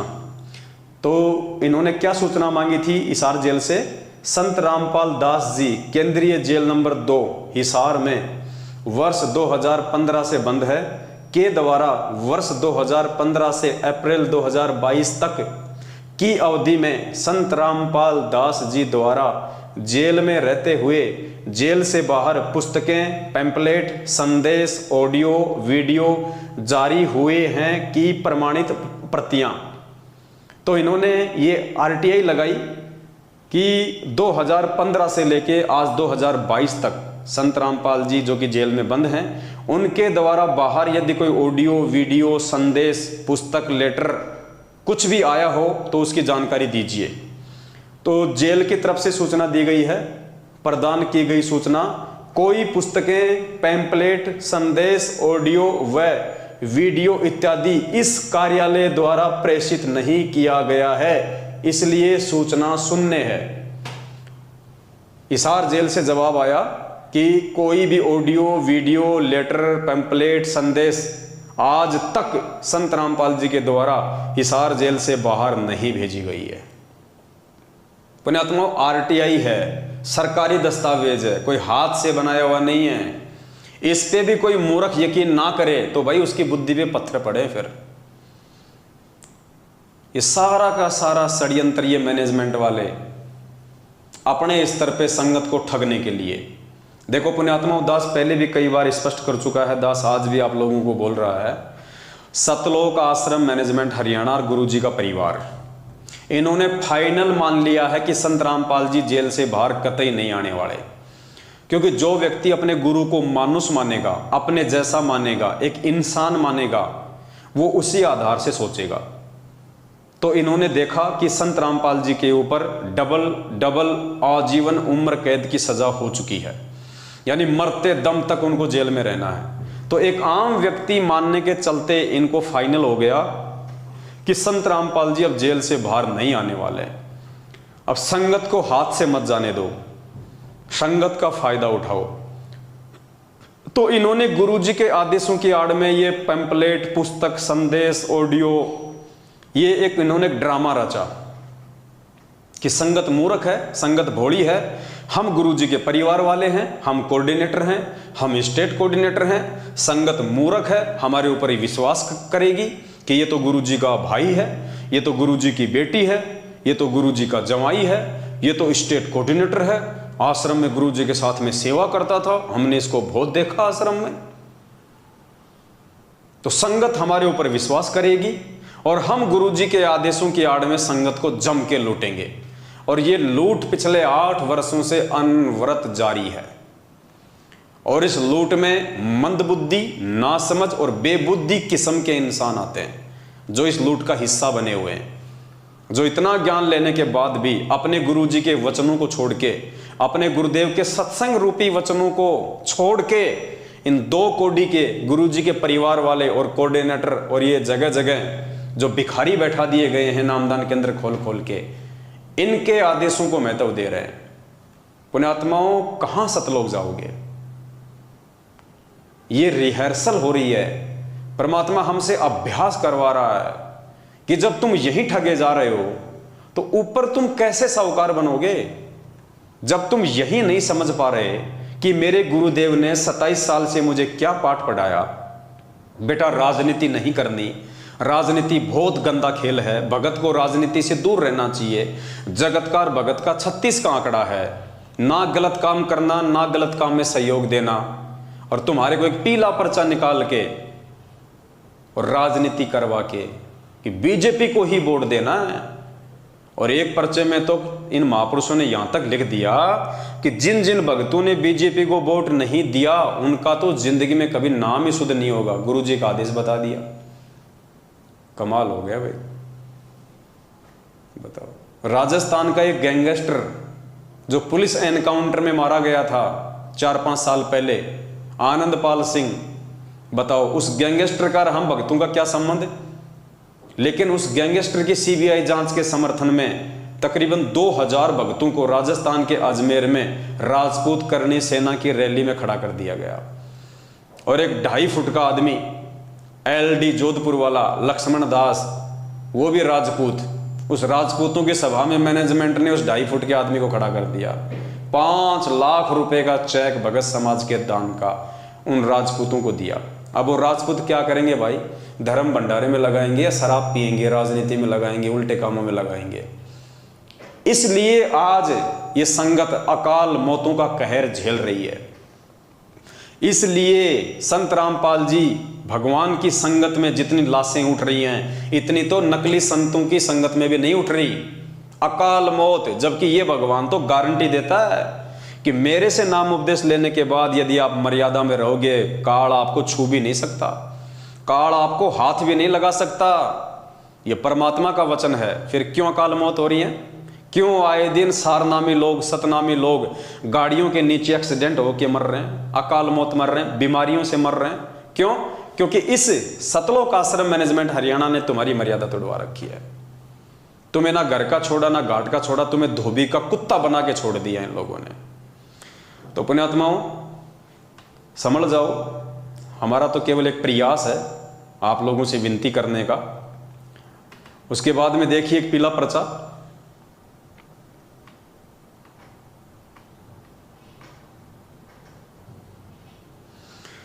ये देखिए, दिनांक 25/6/2022, अभी 3 दिन पहले ये पीला पर्चा आया है। 3 दिन पहले, 3 दिन पहले का ये पीला पर्चा है। और ये पीला पर्चा किस विषय में है, थोड़ा सा दास आपको वर्बली बता देता है। आपको पता है आज से 5-6 दिन पहले सतगुरुदेव जी की जो कलयुगी बेटी है मंजू, उसका जो पति है संजय खानपुर वाला, जो सतलोक आश्रम बरवाला में गुरुजी का बॉडीगार्ड था, गनमैन था, गुरुजी की बॉडी की रक्षा करता था, आर्मी से रिटायर। 2014 बरवाला कांड के बाद में भगोड़ा 7.5 साल से 3 दिन पहले वो पकड़ा गया, रिमांड पे चढ़ा दिया गया, 2 दिन के रिमांड पे। मैनेजमेंट ने शक किया एक भगत के ऊपर जो हरियाणा पुलिस में है, सब इंस्पेक्टर है, नाम है सुभाष दास। पहले हिसार में ड्यूटी थी, उसके बाद में रोहतक में ड्यूटी हो गई। मैनेजमेंट ने एक पीला पर्चा निकाला जो मैंने आपको दिखाया था कि हमें शक है। गुरुजी की तरफ से वो पीला पर्चा लिख के बताया कि गुरुजी ने लिखा है कि मुझे शक है कि सुभाष ने ही संजय खानपुर वाले को पकड़वाया है, और इस सुभाष को सभी नामदान केंद्रों से नो एंट्री कर दो, संगत से इसकी नो एंट्री कर दो। इसने तो सांप का काम किया, सांप का, आस्तीन के सांप का काम किया है। वो पीला पर्चा मैंने आपको पढ़ाया। 2 दिन बाद एक दूसरा पीला पर्चा आ गया, ये 2 दिन बाद। सत साहेब सर्व संगत को दास का शुभ आशीर्वाद, परमेश्वर कबीर जी में आपकी आस्था और दृढ़ हो। जैसा कि भगत सुभाष सन ऑफ श्री महेंद्र सिंह, गांव सुंडाना, जिला रोहतक के प्रति संदेह हुआ था कि उसने भगत संजय दास खानपुर को एसटीएफ पुलिस को सीआईडी देकर पकड़वाया है। ये लो जी, उस लेटर में तो क्या लिखा था हिसार जेल से इन लोगों के अनुसार गुरुजी ने कि हमें शक है कि सुभाष ने संजय को पकड़वाया है एसटीएफ टीम रोहतक के द्वारा, सूचना देके, मुखबिर बनके, और सभी नामदान केंद्रों से इसकी नो एंट्री कर दो। और अब क्या आ गया, कहते हैं उसके प्रति हमें संदेह हुआ था, अब कह रहे हैं कि हमारा जो शक था वो बेकार था। मतलब गुरुजी को इन्होंने 2 कोड़ी का एक सामान्य सा प्राणी साबित कर दिया। पहले वाले पीले पर्चे में तो लिख के बता दिया कि गुरुजी कह रहे हैं कि मुझे शक है कि इसी ने संजय को पकड़वाया है। इसके स्टाफ के लोग कह रहे हैं कि संजय ने पकड़वाया है, इसको संजय को सुभाष ने ही पकड़वाया है, कन्फर्म है। और अब इस लेटर में गुरुजी माफी मांग रहे हैं, इस लेटर में गुरुजी अपनी गलती स्वीकार कर रहे हैं कि हमारा जो शक था वो गलत हो गया, सुभाष ने नहीं पकड़वाया, सुभाष को सभी नामदान केंद्रों पे वापस एंट्री कर दो। पुण्यात्माओं, शर्म आती है, शर्म शर्म। पिछले लेटर में तो लिख के बता दिया कि गुरुजी को शक हो गया, कंफर्म है, और इस लेटर में गुरुजी माफी मांग रहे हैं कि हमारा जो शक था वो गलत निकल गया। पुण्यात्माओं, विचार करो, ये लेटर कौन लिख रहा है? ये लेटर सतगुरु रामपाल जी भगवान नहीं लिख रहे। सतगुरु रामपाल जी भगवान के जो दुश्मन हैं इस आध्यात्मिक मार्ग में, काल भगवान के द्वारा छोड़े गए एजेंट, सबसे बड़ा एजेंट उनका खुद का भाई महेंद्र भगोड़ा वांटेड है अभी तक। उनका परिवार, बेटा बेटी, भाई बंधु, रिश्तेदार, ये सबसे बड़े एजेंट हैं, सबसे बड़े एजेंट हैं ये इस परमात्मा के, सबसे बड़े दुश्मन हैं इस परमात्मा की संगत को बर्बाद करने वाले। ये सारा का सारा गोरख धंधा चंद पैसों के लिए, माया के लिए इन लोगों ने शुरू किया हुआ है। ये इनका बिजनेस है, ये पीला पर्चा परमात्मा का आदेश नहीं है। अरे ऐसी घटिया बातें, ऐसी बेहुदा बातें, ऐसे दोगले विचार, ऐसे दोगले पीले पर्चे। 2 दिन पहले क्या लिखा रहा है, 2 दिन पहले कह रहे हैं कि बिल्कुल कन्फर्म है, उसी ने पकड़ाया है, उसी के स्टाफ के लोग कह रहे हैं, और अब कह रहे हैं मुझसे गलती हो गई, हमारा जो शक था, जो संदेह था वो गलत हो गया, माफी मांग रहे हैं। पुण्यात्माओं, ये परमात्मा को नीचा गिराने की काल भगवान की सूक्ष्म चाल है। और जो मंदबुद्धि आत्मा होंगी, जो मंदबुद्धि प्राणी होंगे, जो ये मानते हैं कि ये लेटर संत रामपाल जी हिसार जेल से भेज रहे हैं, वो परमात्मा से दूर हो जाएंगे, परमात्मा में दोष निकाल के। और जो समझदार होगा, जो बुद्धिमान होगा, वो एक एक शब्द को पकड़ लेगा कि ये शब्द किसी काल एजेंट के हैं या हमारे पूज्य गुरुदेव भगवान के हैं। तो पुण्यात्माओं, ऐसे पीले पर्चों पे तो कुत्ता भी नहीं मुतता है, कुत्ता भी। और ये तुम लोग इसको गुरु जी का आदेश मान के पढ़ रहे हो। मैं कह रहा हूं कुत्ता भी मूतना पसंद नहीं करेगा ऐसे दोगले वचनों पे, कुत्ता भी, क्योंकि हमें विश्वास है कि ये हमारे बाप की भाषा नहीं है। मालिक कहते हैं हमारी भाषा वो है जो देसी मारा, कि हमारे वचन, हमारी भाषा, हमारे विचार वो समझेगा जो हमारे देश का होगा, जो सतलोक का होगा। तो पुण्यात्माओं, आप लोगों की बुद्धि कहाँ फंसी पड़ी है? आप क्यों वो कव्य वाली भूमिका निभा रहे हो? क्या आपको अपने बाप की भाषा का भी नहीं पता? क्या आपको अपने बाप के वचनों का भी नहीं पता कि वो क्या लिखेगा? ये गुड्डा गुड्डी का खेल खेलने जेल में गए क्या संत रामपाल जी भगवान? 2 दिन पहले क्या जवाब देंगे, फिर 2 दिन बाद में क्या जवाब देंगे? कभी वो शक कर रहे हैं, कभी संदेह कर रहे हैं, कभी माफी मांग रहे हैं। क्या है ये नौटंकी है, ये पाखंड आडंबर, सिर्फ और सिर्फ परमात्मा को बदनाम करने के लिए। यही काल भगवान की चाल है, यही काल भगवान की चाल है। और धीरे धीरे धीरे धीरे जो मंदबुद्धि भगत हैं वो इस तरह की बातें सुन सुन के, इस तरह की बातें सुन सुन के और निष्कर्ष ना निकाल के, क्योंकि निष्कर्ष तो उस समय निकलेगा जब आप साध संगत से जुड़ोगे। बगैर साध संगत से जुड़े आप लाख जन्म भी इन पीले पर्चों का निष्कर्ष नहीं निकाल पाओगे। एक दिन आप खुद इस परमात्मा के मार्ग से दूर हो जाओगे, भगवान में बेवजह कमियां निकाल के। और यही चाल है काल भगवान की। उसका मेन टारगेट क्या है? आत्माओं को तोड़ना, आत्माओं को दूर करना, भगत समाज को दूर करना, परमात्मा की मर्यादाओं से दूर करना। और एक बार भगत परमात्मा की मर्यादा से दूर हुआ तो काल भगवान के जाल में। मालिक कहते हैं जब तक हंसा हमरी आना, काल लगे ना तेरा बाणा। तो मर्यादा में तो किसी को छोड़ा ही नहीं मैनेजमेंट ने, सबकी मर्यादा तोड़वा दी। तो सबके ऊपर काल भगवान बैठा है। किसी की बुद्धि में ये बातें नहीं आ रही कि इनमें क्या लिखा हुआ है, ये क्या है, हकीकत क्या है, हम क्या पढ़ रहे हैं रोजाना, हमें क्या पढ़ना चाहिए था। कोई परमात्मा का कोई सही संदेश आज तक भेजा इन लोगों ने? कोई ज्ञान की बातें इन पीले पर्चों में आई आज तक? कोई ऐसी बातें जो भक्ति के प्रति हमारा मतलब हमारे मन में जो है वो दृढ़ता पैदा हो, हमारे मन में विश्वास पैदा हो? क्या आज तक ऐसी कोई बात इन पीले पर्चों में आई? इसलिए दास कहता है कि इन पीले पर्चों में जो तुम लोग इनको समझते हो कि ये गुरु जी के आदेश हैं, मंदबुद्धि लोग, साध संगत के अलावा जितने भी लोग हैं जो इनको फॉलो करते हैं, इन आदेशों को, इन बातों को मानते हैं, मैं कहता हूं इनमें कुत्ते भी मूतना पसंद नहीं करें ज्ञान आधार से। इनमें कुत्ते भी पेशाब करना पसंद नहीं करें ज्ञान आधार से। और तुम इनको माथे के लगा के आदेशों को फॉलो कर रहे हो। सोचो तुम अध्यात्म और मोक्ष मार्ग की लाइन में कहां खड़े हो, तुम्हारा स्थान कौन से नंबर पे है। जैसा कि भगत सुभाष सनोफ श्री महेंद्र सिंह गांव सुंडाना जिला रोहतक के प्रति संदेह हुआ था कि उसने भगत संजय दास खानपुर को एसटीएफ पुलिस को सीआईडी देकर पकड़वाया है।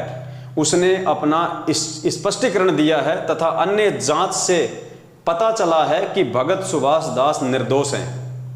पिछले लेटर में तो जांच से यह पता चला था कि उसी ने पकड़वाया है, और इस लेटर में अन्य जांच से यह पता चल गया कि वो निर्दोष है।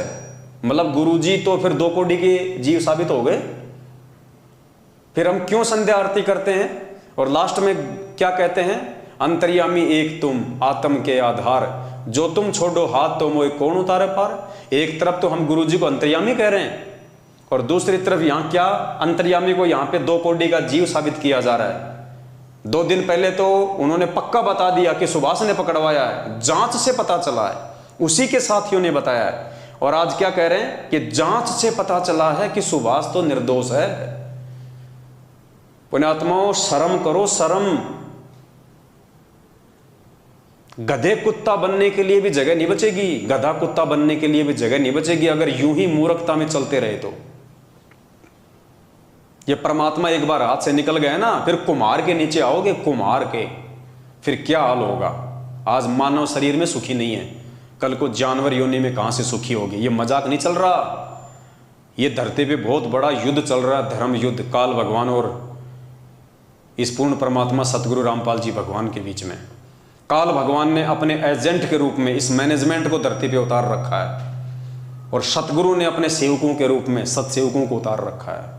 ये निर्णय कर लेना आप लोग वीडियो देखने वाले, रोगे पछताओगे, धरती पे ठिकाना नहीं मिलेगा।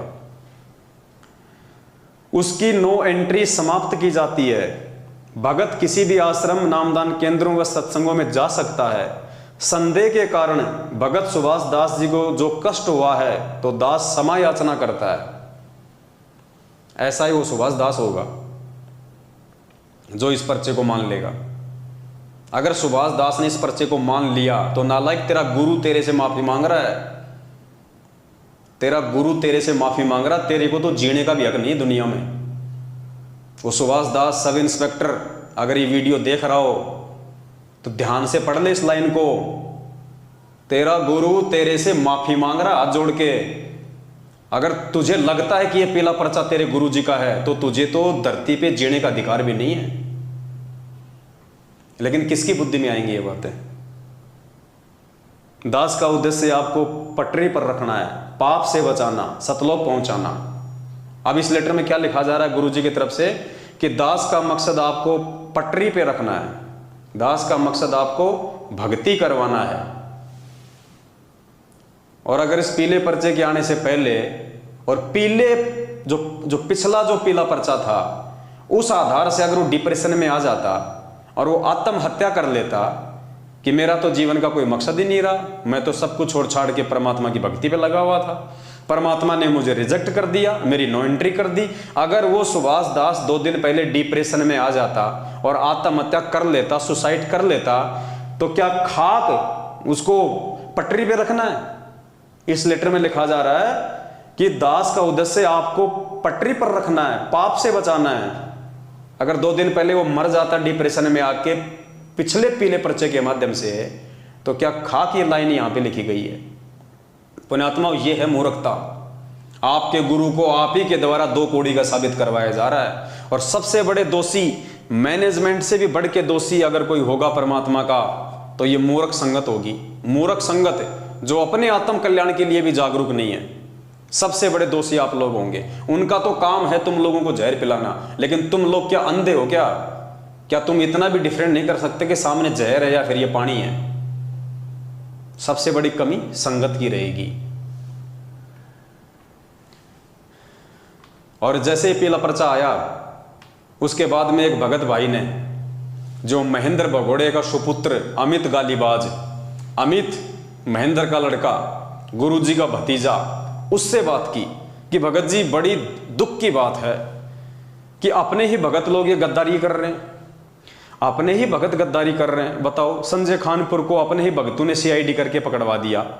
वो बेचारा सही कह रहा था क्योंकि मैनेजमेंट ने पीला पर्चा निकाला था कि सुभाष ने गद्दारी करी है, उसने पुलिस को इंफॉर्मेशन दे के पकड़वाया है। तो उसी आधार से भगत ने महेंद्र के लड़के अमित को फोन कर दिया कि भगत जी ये तो बड़ी दुख की बात है, देखो कैसे अपने ही भगत भाई जो है वो गद्दारी कर रहे हैं। तो महेंद्र के सुपुत्र का क्या जवाब है पता है? तने के लेना देना, तेरे पिछवाड़े पे लात मारूंगा, तेरे पिछवाड़े पे। पिछवाड़ा ये होता है इधर, ये तेरे पिछवाड़े पे लात मारूंगा। ये किसके वचन है?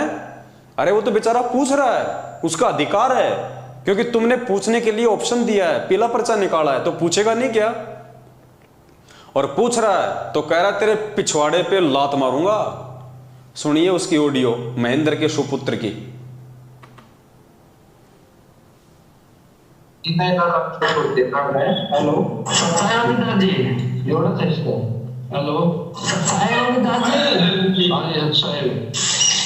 भगत जी बड़ा दुख हुआ ये मंजू बहन जी के पति को पकड़ के पुलिस ले गई, एसटीएफ की टीम। कौन बोल रहे हैं आप? मैं डिस्ट्रिक्ट बिजनौर से बोल रहा हूँ, हरीश दास। आप बताओ क्या दिक्कत है?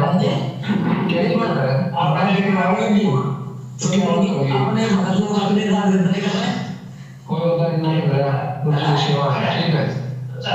अरे आप गुरुजी की सेवा है, गुरुजी कहीं रखे हैं। अरे गुरुजी ने यही सिखाया कि आगे कानून का दुरुपयोग करो। आप भी तो जो है विद्रोह केस में अंदर गए थे और आप सारे डॉक्यूमेंट गायब करवा दिए उन्होंने, आप भाग गए। तेरे पे छोड़ा गलत मारूंगा, समझा? बड़े ये आवाज जो है, डॉक्यूमेंट गायब करवा दिए उन्होंने, आप भाग। क्या कह रहा है? तेरे पिछवाड़े पे लात मारूंगा, ध्यान से सुनना। तेरे पिछवाड़े पे लात मारूंगा, समझा? बड़े ये आवाज जो है,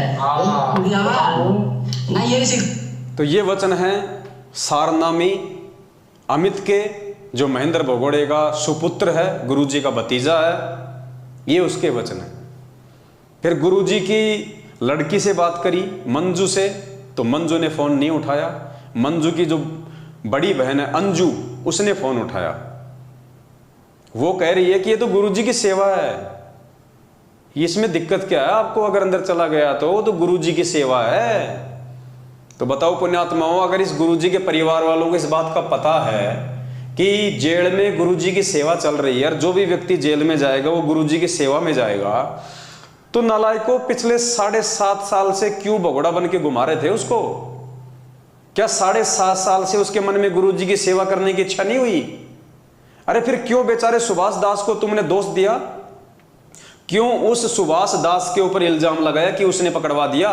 उसने तो बहुत अच्छा काम किया, जो संजय खानपुर वाले को, मंजू के पति को गुरुजी की सेवा में भेज दिया।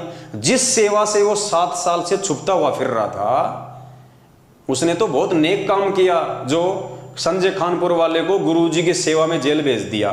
तुमने तो उसका धन्यवाद करना चाहिए, और तुम उसके नाम का पीला पर्चा निकाल रहे हो कि उसने गद्दारी करी है। देख लो पुण्यात्मा, ये दोगली बातें इन लोगों की। एक तरफ तो कह रहे हैं कि वो तो गुरुजी की सेवा में है, सुन लीजिए, उसकी भी ऑडियो सुन लीजिए। हेलो हेलो, हेलो मंजू बहन जी, सब्सक्राइब अंजू बहन जी है सब्सक्राइब। हाँ जी, सब्सक्राइब बहन जी, सब्सक्राइब बोलो भगत जी। भगत जी, बहन जी ये एक पीला पर्चा आया था, उसमें देखा था ये है कि आपने भगत जी लोग भक्तों के साथ गद्दारी कर रहे हैं। हेलो, हाँ जी सब्सक्राइब। कौन सा पीला पर्चा आया है? अरे ये कोऑर्डिनेटर जो भेजते हैं, हाँ फिर तो उसमें ये संजय खानपुर वाले कि अपने भगत ने किसी ने पकड़वाया है। हाँ पुलिस में जो है, हाँ हाँ भगत जी, हाँ। तो अपने भगत लोग गद्दारी कर रहे हैं ना। हेलो हेलो, आपको क्या करना था? आपको फिर उससे आप नहीं अपना काम है, भक्ति करो, सेवा करो। नहीं, बड़ा दुख हो रहा है ना सुन के। बहन जी इस वजह से फोन किया था मैंने, बहुत दुख हुआ, मतलब सुन गया था। हाँ कोई नहीं भगत जी, वो तो गुरुजी की अपने सेवा पे गए है ना। अच्छा गया था। हाँ कोई ध्यान से सुनना पुण्यात्माओं, गुरुजी की बड़ी लड़की अंजू, मंजू की बहन क्या कह रही है कि मेरे जीजाजी तो सेवा में गए। क्या हुआ? तो वो तो गुरुजी की सेवा में गए। ध्यान से सुनना। नहीं भगत जी, वो तो गुरुजी की अपने सेवा पे गए है ना। अच्छा बहन जी, ए भगवतियो ये गुरुजी की बड़ी लड़की के स्टेटमेंट हैं कि वो तो गुरुजी की सेवा में गया है। अब बताओ, 7 साल से उसको गुरुजी की याद नहीं आई, 7 साल से उसको गुरुजी की सेवा करने की याद नहीं आई। अब वो गुरुजी की सेवा में गया है, जब उसको पुलिस ने पकड़ के लिया तब वो कह रहे हैं गुरुजी की सेवा में गया है। तो पुण्यात्माओं, ये ड्रामा इनका, ये ढोंग है इन लोगों का, पाखंड है इन लोगों का। पीले पर्चे निकाल देते हैं, भगत समाज सवाल करता है तो फिर कहते हैं तेरे पिछवाड़े पे लात मारूंगा। तो पुण्यात्माओं, ये आप लोगों को मूर्ख बनाया जा रहा है, और मूर्ख वही बनेगा जो मंद बुद्धि होगा, जिसकी छोटी सोच होगी। अब ये विचार आप भगत समाज ने करना है। दास का काम है आपके सामने हकीकत लाके रखना। इन बातों में यदि कोई झूठ हो तो बता दीजिए। इन्हीं की ऑडियो, इन्हीं के वीडियो, इन्हीं के लेटर। दास तो केवल निष्कर्ष निकाल के बता रहा कि क्या सही और क्या गलत है। अब आप लोगों ने अपना रास्ता खुद तय करना है। पुण्यात्माओं, ये परीक्षा चल रही है 2014 बरवाला कांड के बाद से, और जो इतनी भी कॉमन सेंस नहीं रखेगा, परमात्मा की भक्ति करने के लायक नहीं है वो प्राणी। तो दोनों ऑडियो आपने सुनी, पीला पर्चा आपने देख लिया। क्या बताएं पुण्यात्माओं,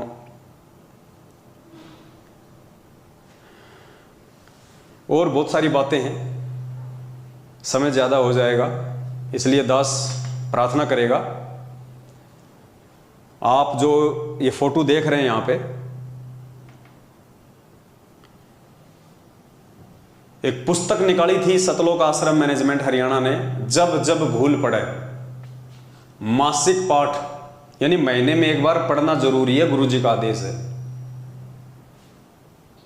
आजकल इस पुस्तक को पढ़ने के लिए भगत समाज को पीले पर्चे भेज भेज के बहुत ज़्यादा जो है वो दबाव दिया जा रहा है कि गुरुजी का सख्त आदेश है, गुरुजी का सख्त आदेश है, आपने इस पुस्तक को पढ़ना है, गुरुजी का सख्त आदेश है, आपने इस पुस्तक को पढ़ना है। विशेष तौर से भगत समाज के ऊपर जोर दिया जा रहा है। तो परमात्मा ने दास को प्रेरणा की, आने वाले दिनों में दास आपको विस्तार से ये पुस्तक पढ़ाएगा, विस्तार से। इस पुस्तक के अंदर 22 पॉइंट हैं टोटल, 1 से लेके 22 तक पॉइंट हैं। 22 वीडियो बनेंगे, टोटल 22 वीडियो बनेंगे। एक दिन छोड़ के एक दिन हम इस पुस्तक पे आएंगे। हम लोग इस पुस्तक का पूरा जो निष्कर्ष है वो निकाल के हम समझेंगे कि वास्तव में पुस्तक क्या है। और पुण्यात्मा, इस पुस्तक को पढ़ना बहुत जरूरी है। इस पुस्तक को पढ़ने से हमारे बहुत सारे कंसेप्ट क्लियर होंगे और वास्तव में यह पुस्तक भगत समाज को जगाने के लिए, सतलोक आश्रम मैनेजमेंट हरियाणा के पाखंड से बाहर निकालने के लिए। यह पुस्तक कोई आपको कोई संजय से सावधान करने के लिए नहीं लिखी गई। संजय जो पाखंडी है, जो गुरुद्रोही है, जो अपने आप को गुरुदेव, जो अपने आप को गुरु नानक जी की आत्मा बताता है, जो मनमुखी रूप से जो गुरु बन चुका है, वो तो है ही पाखंडी, वो तो है ही गुरुद्रोही। लेकिन ये पुस्तक आप लोगों को संजय से बचाने के लिए भी नहीं है। असल में ये पुस्तक आपको सतलोक आश्रम मैनेजमेंट हरियाणा के पाखंड से बचाने के लिए। और इस पुस्तक का हम विस्तार से वर्णन करेंगे, विस्तार से वीडियो बनाएंगे, तब आपको बताएंगे, आपको समझाएंगे, एक एक पॉइंट आपको समझाया जाएगा। तो पुण्यात्माओं, थोड़ा सावधान रहो। ये समय एक बार हाथ से निकल गया, दोबारा नहीं आएगा। परमात्मा फिर नहीं संभालेगा। ये जो सतलोक आश्रम मैनेजमेंट हरियाणा है, ये सबसे बड़ा दुश्मन है भगत समाज का, सबसे बड़ा दुश्मन। सतगुरु रामपाल जी भगवान का कलयुगी परिवार, उनके बेटा बेटी, भाई बंधु, रिश्तेदार, जवाई, आपके नामदान संचालक, आपके कोऑर्डिनेटर, ये सब के सब लोग काल भगवान की नौकरी कर रहे हैं। अपने धार्मिक धंधे को आगे बढ़ाने के लिए, अपने स्वार्थों को आगे रख के ये लोग चल रहे हैं। आप लोग इनको फ्री के मजदूर मिले हुए हैं ये पुस्तकें बांटने के लिए। ये टीवी चैनलों पे इन्होंने जो सत्संग चला रखे हैं ना, ये कोई दुनिया को ज्ञान समझाने के लिए नहीं है। अगर इनको खुद को ज्ञान होता तो बरवाला कांड ही नहीं होता। अगर इनको खुद को ज्ञान होता तो पुण्यात्माओं, ये घटिया राजनीति गुरुदेव के जेल जाने के बाद नहीं करते। ये गुंडों की सीबीआई जांच का समर्थन भक्तों से नहीं करवाते। ये भक्तों का रक्तदान और खून वगैरह दान करवा के मोटे पैसों पे प्राइवेट हॉस्पिटलों को नहीं बेचते। ये अपने धार्मिक धंधे को इतना महत्व नहीं देते। इस भक्ति मार्ग में सबसे बड़ा रोड़ा यदि कोई है तो सतलोक आश्रम मैनेजमेंट हरियाणा है। कुछ भाई बहन अपनी अल्प बुद्धि के चलते ये कह देते हैं कि सतलोक आश्रम मैनेजमेंट हरियाणा ने तो इतने भगत जोड़ दिए, तुमने क्या कर लिया? मैनेजमेंट ने 5 लाख भगत जोड़ दिए बरवाला कांड के बाद। पुण्यात्माओं, इन्होंने जोड़े नहीं, इन्होंने तो तोड़ दिए। जोड़े तो भगवान ने थे भगत ज्ञान दे दे के 27 साल से। इन्होंने तो 2014 में बरवाला कांड करके भक्तों को परमात्मा से तोड़ दिया, दूर कर दिया। और आज लगातार 7.5 साल से भगत समाज से उल्टे कुक्रम करवा करवा के उनको तोड़ते ही जा रहे हैं। पुण्यात्माओं, विचार करो, आप जो अपनी छोटी सोच से बातें बोल देते हो कि ये भगतों को जोड़ रहे हैं और कह रहे हैं इन्होंने 7 साल में 5 लाख लोग जोड़ दिए नामदान केंद्रों से। पुण्यात्माओं, विचार करो, 7 साल में सतलोक आश्रम मैनेजमेंट हरियाणा ने एडी से चोटी का जोर लगा के हम मान लेते हैं 5 लाख लोग जोड़ दिए, 10 लाख जोड़ दिए। 7 साल में 10 लाख। हिंदुस्तान की जनसंख्या 140 करोड़ और ये 7 साल में जोड़ रहे हैं 10 लाख। इनके हिसाब से तो पुण्यात्माओं 700 साल में भी पूरा हिंदुस्तान नहीं जुड़ेगा। अकेला हिंदुस्तान ही इनके हिसाब से 700 साल में नहीं जुड़ने वाला। और परमात्मा ने जोड़ना थोड़े से समय में पूरी दुनिया को। तो पुण्यात्माओं, परमात्मा का मिशन इनके अनुसार चलेगा या परमात्मा के अनुसार चलेगा? ये लोग जोड़ नहीं रहे, ये तोड़ रहे हैं। अरे भगत तो परमात्मा ने बनाए थे, इन्होंने तो बिगाड़ दिया। गुरुदेव ने सत्संग में कहानी बताई। एक साधु था, पहले लोग ऐसे ही पैदल यात्रा किया करते थे। तो एक साधु लेके अपने हाथ में कमंडल और किसी दूसरे स्थान को जा रहा था। रास्ता काफी लंबा था। जंगल में उन्होंने देखा एक झोपड़ी सी बनी हुई है। साधु ने सोचा हो सकता है कोई परिवार रहता होगा, थोड़ा जलपान कर लेते हैं, घंटा 2 घंटा आराम कर लेते हैं, फिर आगे की यात्रा करेंगे। ये सोचकर साधु वहां चला गया। वहां जाके देखा तो वहां पे 3-4 युवा लड़के बैठे हुए थे। तो युवा लड़कों ने कहा कि आओ महाराज, आओ आओ, बैठो बैठो बैठो बैठो। तो साधु ने कहा कि भाई तुम अकेले यहाँ पे क्या कर रहे हो जंगल में? उन्होंने कहा जी हम लोग मुर्गा बना रहे हैं, मुर्गा बना रहे हैं, मुर्गा। अब साधु बेचारा भोला भाला, मांस मिट्टी से दूर था। अब उसने सोचा है भाई हमने तो सुना है कि मुर्गा तो भगवान बनाता है, ये पशु पक्षी जानवर ये योनियां तो परमात्मा बनाता है। साधु ने कहा कि साधु ने मन ही मन में सोचा कि मैंने तो सुना है कि भगवान बनाता है मुर्गा, और ये कह रहे हैं कि हम मुर्गा बना रहे हैं, तो चलो देखेंगे आज ये कैसा क्या मुर्गा बनाते हैं। तो साधु वो चमत्कार देखने के लिए वहां रुक गया। 10, 15, 20 मिनट बाद में वो लड़के एक थाली के अंदर मुर्गा डाल के लेके आए, बोटी बोटी। बोला लो महाराज मुर्गा बन के तैयार है। तो महाराज ने सर पे 3 थप्पी मारी और कहा रे नालायको, अरे तुमने बनाया कहां, तुमने तो बिगाड़ दिया। अरे ये मुर्गा तो भगवान ने बनाया था, नालायको तुमने तो उस भगवान के बनाए गए मुर्गे को बिगाड़ दिया। साधु वहां से चल दिया। पुण्यात्मा वो साधु तो समझदार था इसलिए वहां से चल दिया। मैं कहता हूं अगर आज की संगत अगर वहां होती तो मुर्गे की बोटी बोटी खा जाती, नहीं छोड़ती, और कहती बहुत शानदार बनाया, गजब बनाया। तो पुण्यात्माओं उस मुर्गे की तरह इस नालायक सतलोक आश्रम मैनेजमेंट हरियाणा ने, गुरुदेव के परिवार वालों ने संगत को बिगाड़ दिया। बनाया तो भगवान ने था। अरे भगत तो भगवान ने बनाए थे 2014 से पहले। 27 साल की मेहनत से, ज्ञान दे दे के, मर्यादा में रख रख के, 5 यज्ञ आश्रम में बुला के, करवा करवा के, भगत तो भगवान ने बनाए थे। नालायको तुमने तो उस मुर्गे की तरह भगतों को बिगाड़ दिया। आज ये राजनीति करवा करवा के, आरक्षणों में बैठा बैठा के, इन भक्तों का ज्योति पाठ और दान का पैसा हरियाणा के जाट आरक्षण में लुटा के, आनंदपाल सिंह जैसे गैंगस्टर की सीबीआई जांच में लगा के, नालायको तुमने तो भगवान के बनाए गए भक्तों को बिगाड़ दिया उस मुर्गे की तरह। तो मेरा सभी समझदार भाई बहनों से मेरी विनती है, मेरी प्रार्थना है, सबसे पहली बात तो इन फर्जी नामदान केंद्रों पे ना जाइए।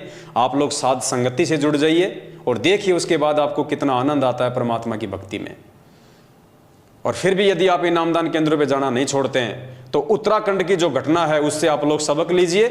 और आप लोग यदि नामदान केंद्रों पे जाते हैं, आपकी बहन बेटियां जाती हैं, तो आप उनके साथ में जाइए, अकेले ना भेजिए, वरना ये मसाज कर डालेंगे। ये राक्षस लोग बैठे हैं, बाद में ना आप घर के रहोगे ना घाट के, आपकी इज्जत को सरेआम नंगा कर दिया जाएगा। और मेरे पास यदि वो वीडियो आ गया तो बची खुची जो इज्जत है फिर वो दास उगाड़ देगा, क्योंकि दास की तो ड्यूटी यही है।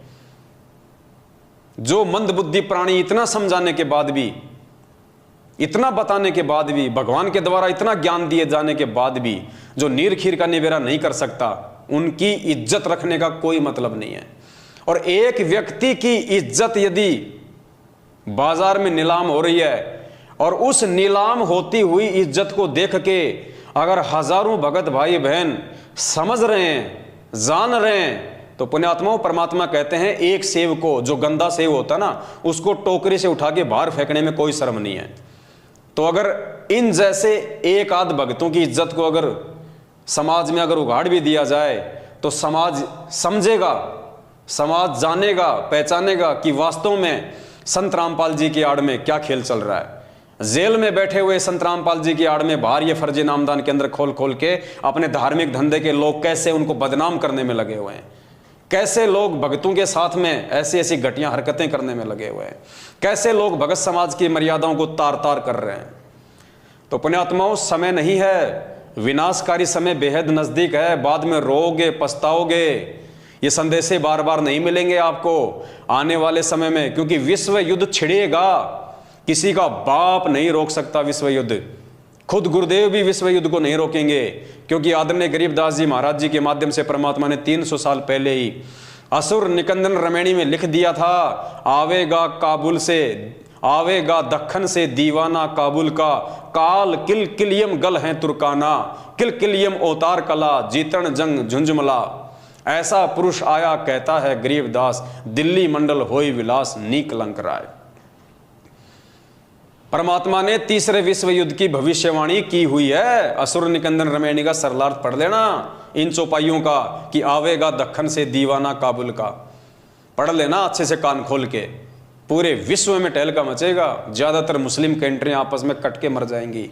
अमेरिका, चीन और रसिया 90% इसका सत्यानाश होगा, नष्ट होगा, बचे कुचे लोगों को भारत शरण देगा। और ये सतगुरु रामपाल जी भगवान उस समय आएगा जब पूरी दुनिया में तहस नहस मच जाएगा, तहस नहस मच जाएगा। पूरे हिंदुस्तान में आर्मी शासन लागू होगा, मिलिट्री शासन लागू हो जाएगा, इमरजेंसी लग जाएगी जो सन 1984 में पंजाब में लगी थी। भयंकर स्थिति होगी, दाने दाने को लोग तरस जाएंगे, दाने दाने को। गंदी नाली में अगर कोई टुकड़ा पड़ा होगा रोटी का, अपनी जान बचाएंगे, कुत्ते की तरह उठा के खाएंगे।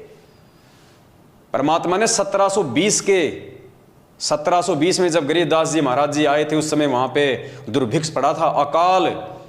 और गरीबदास जी महाराज जी ने अपनी वाणी में कहा कि उस समय दिल्ली के राजाओं के क्या हाल हो गए थे। 1720 की बात है, ज्यादा लंबा इतिहास नहीं है।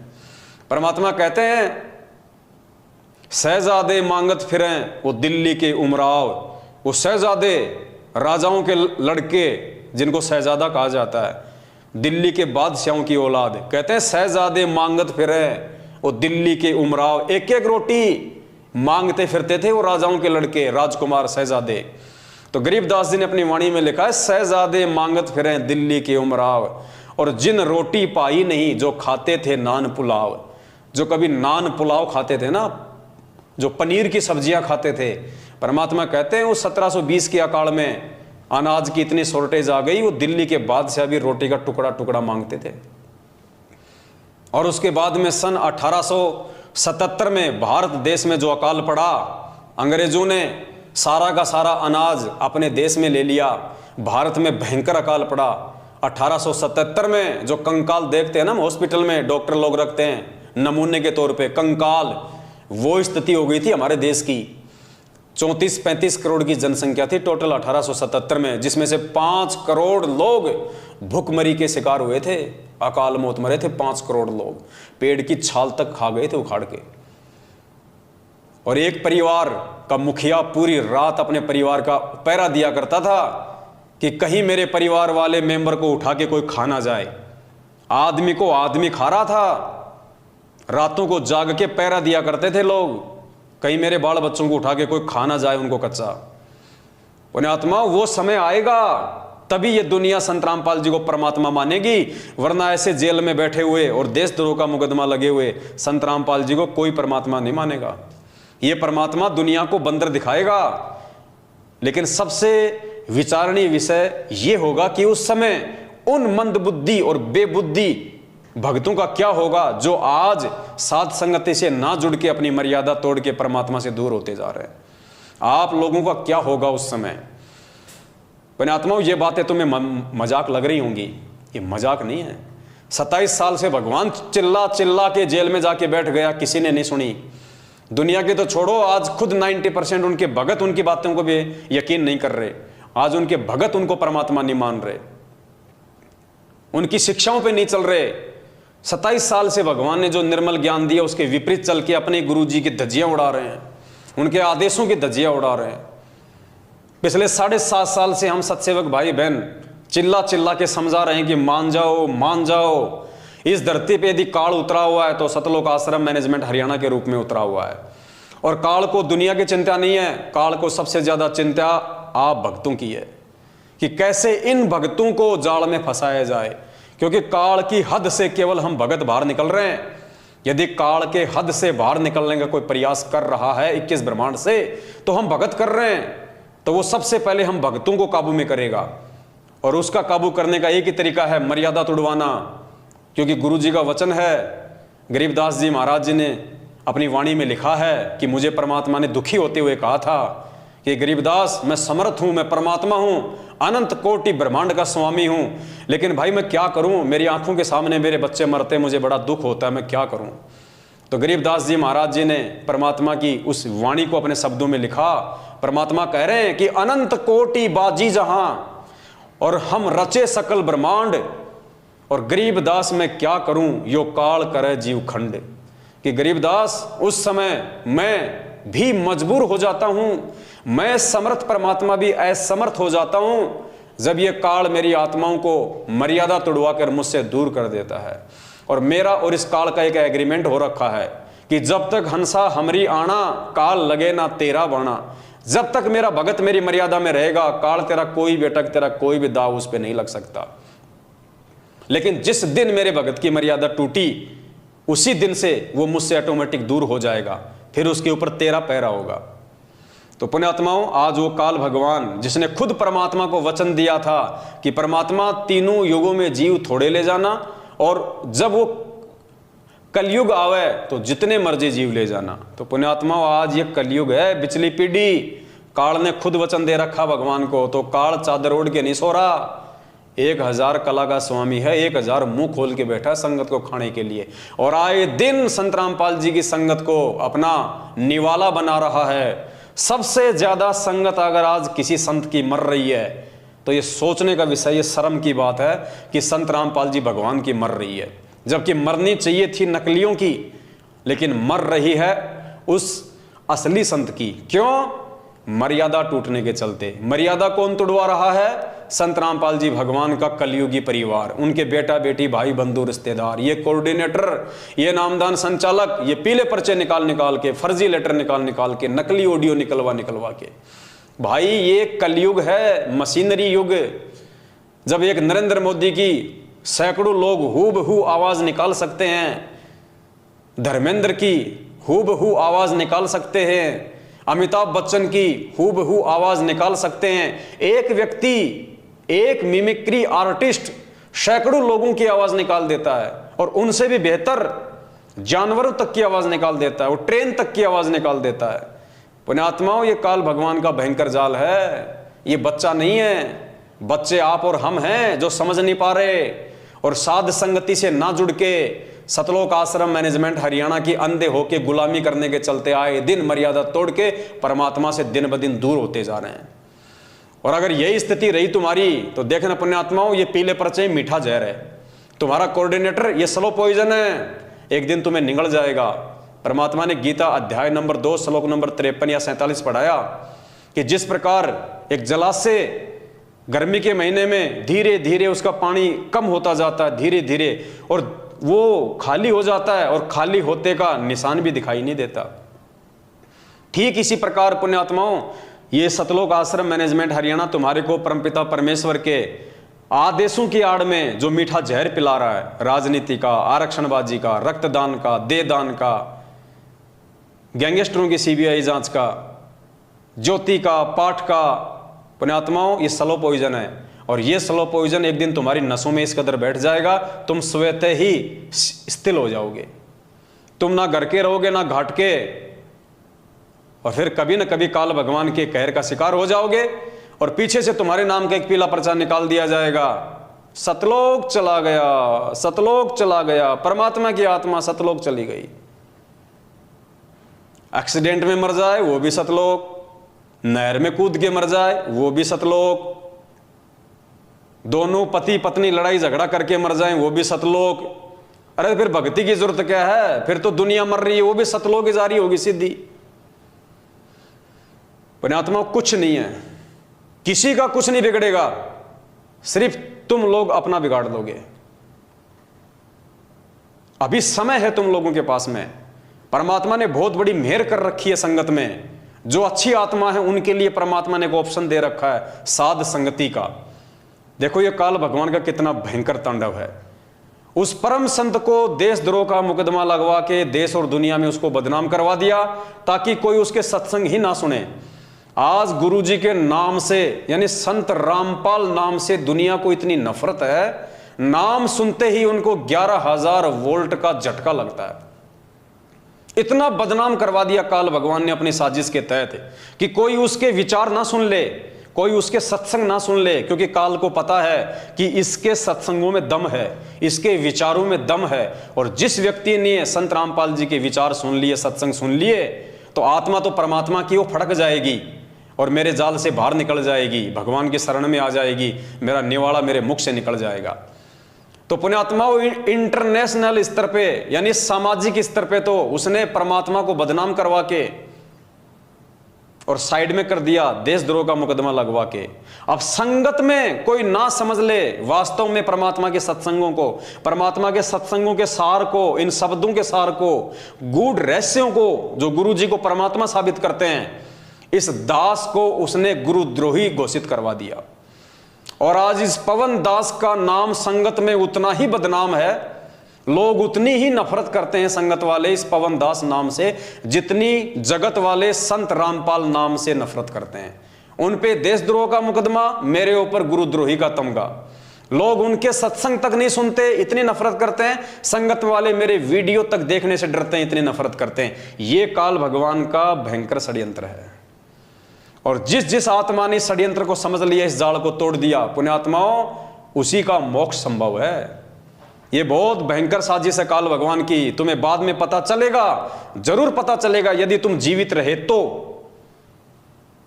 अगर जीवित रहे तो तुम्हें इस हकीकत का भी पता चलेगा, यह सच्चाई भी सामने आएगी।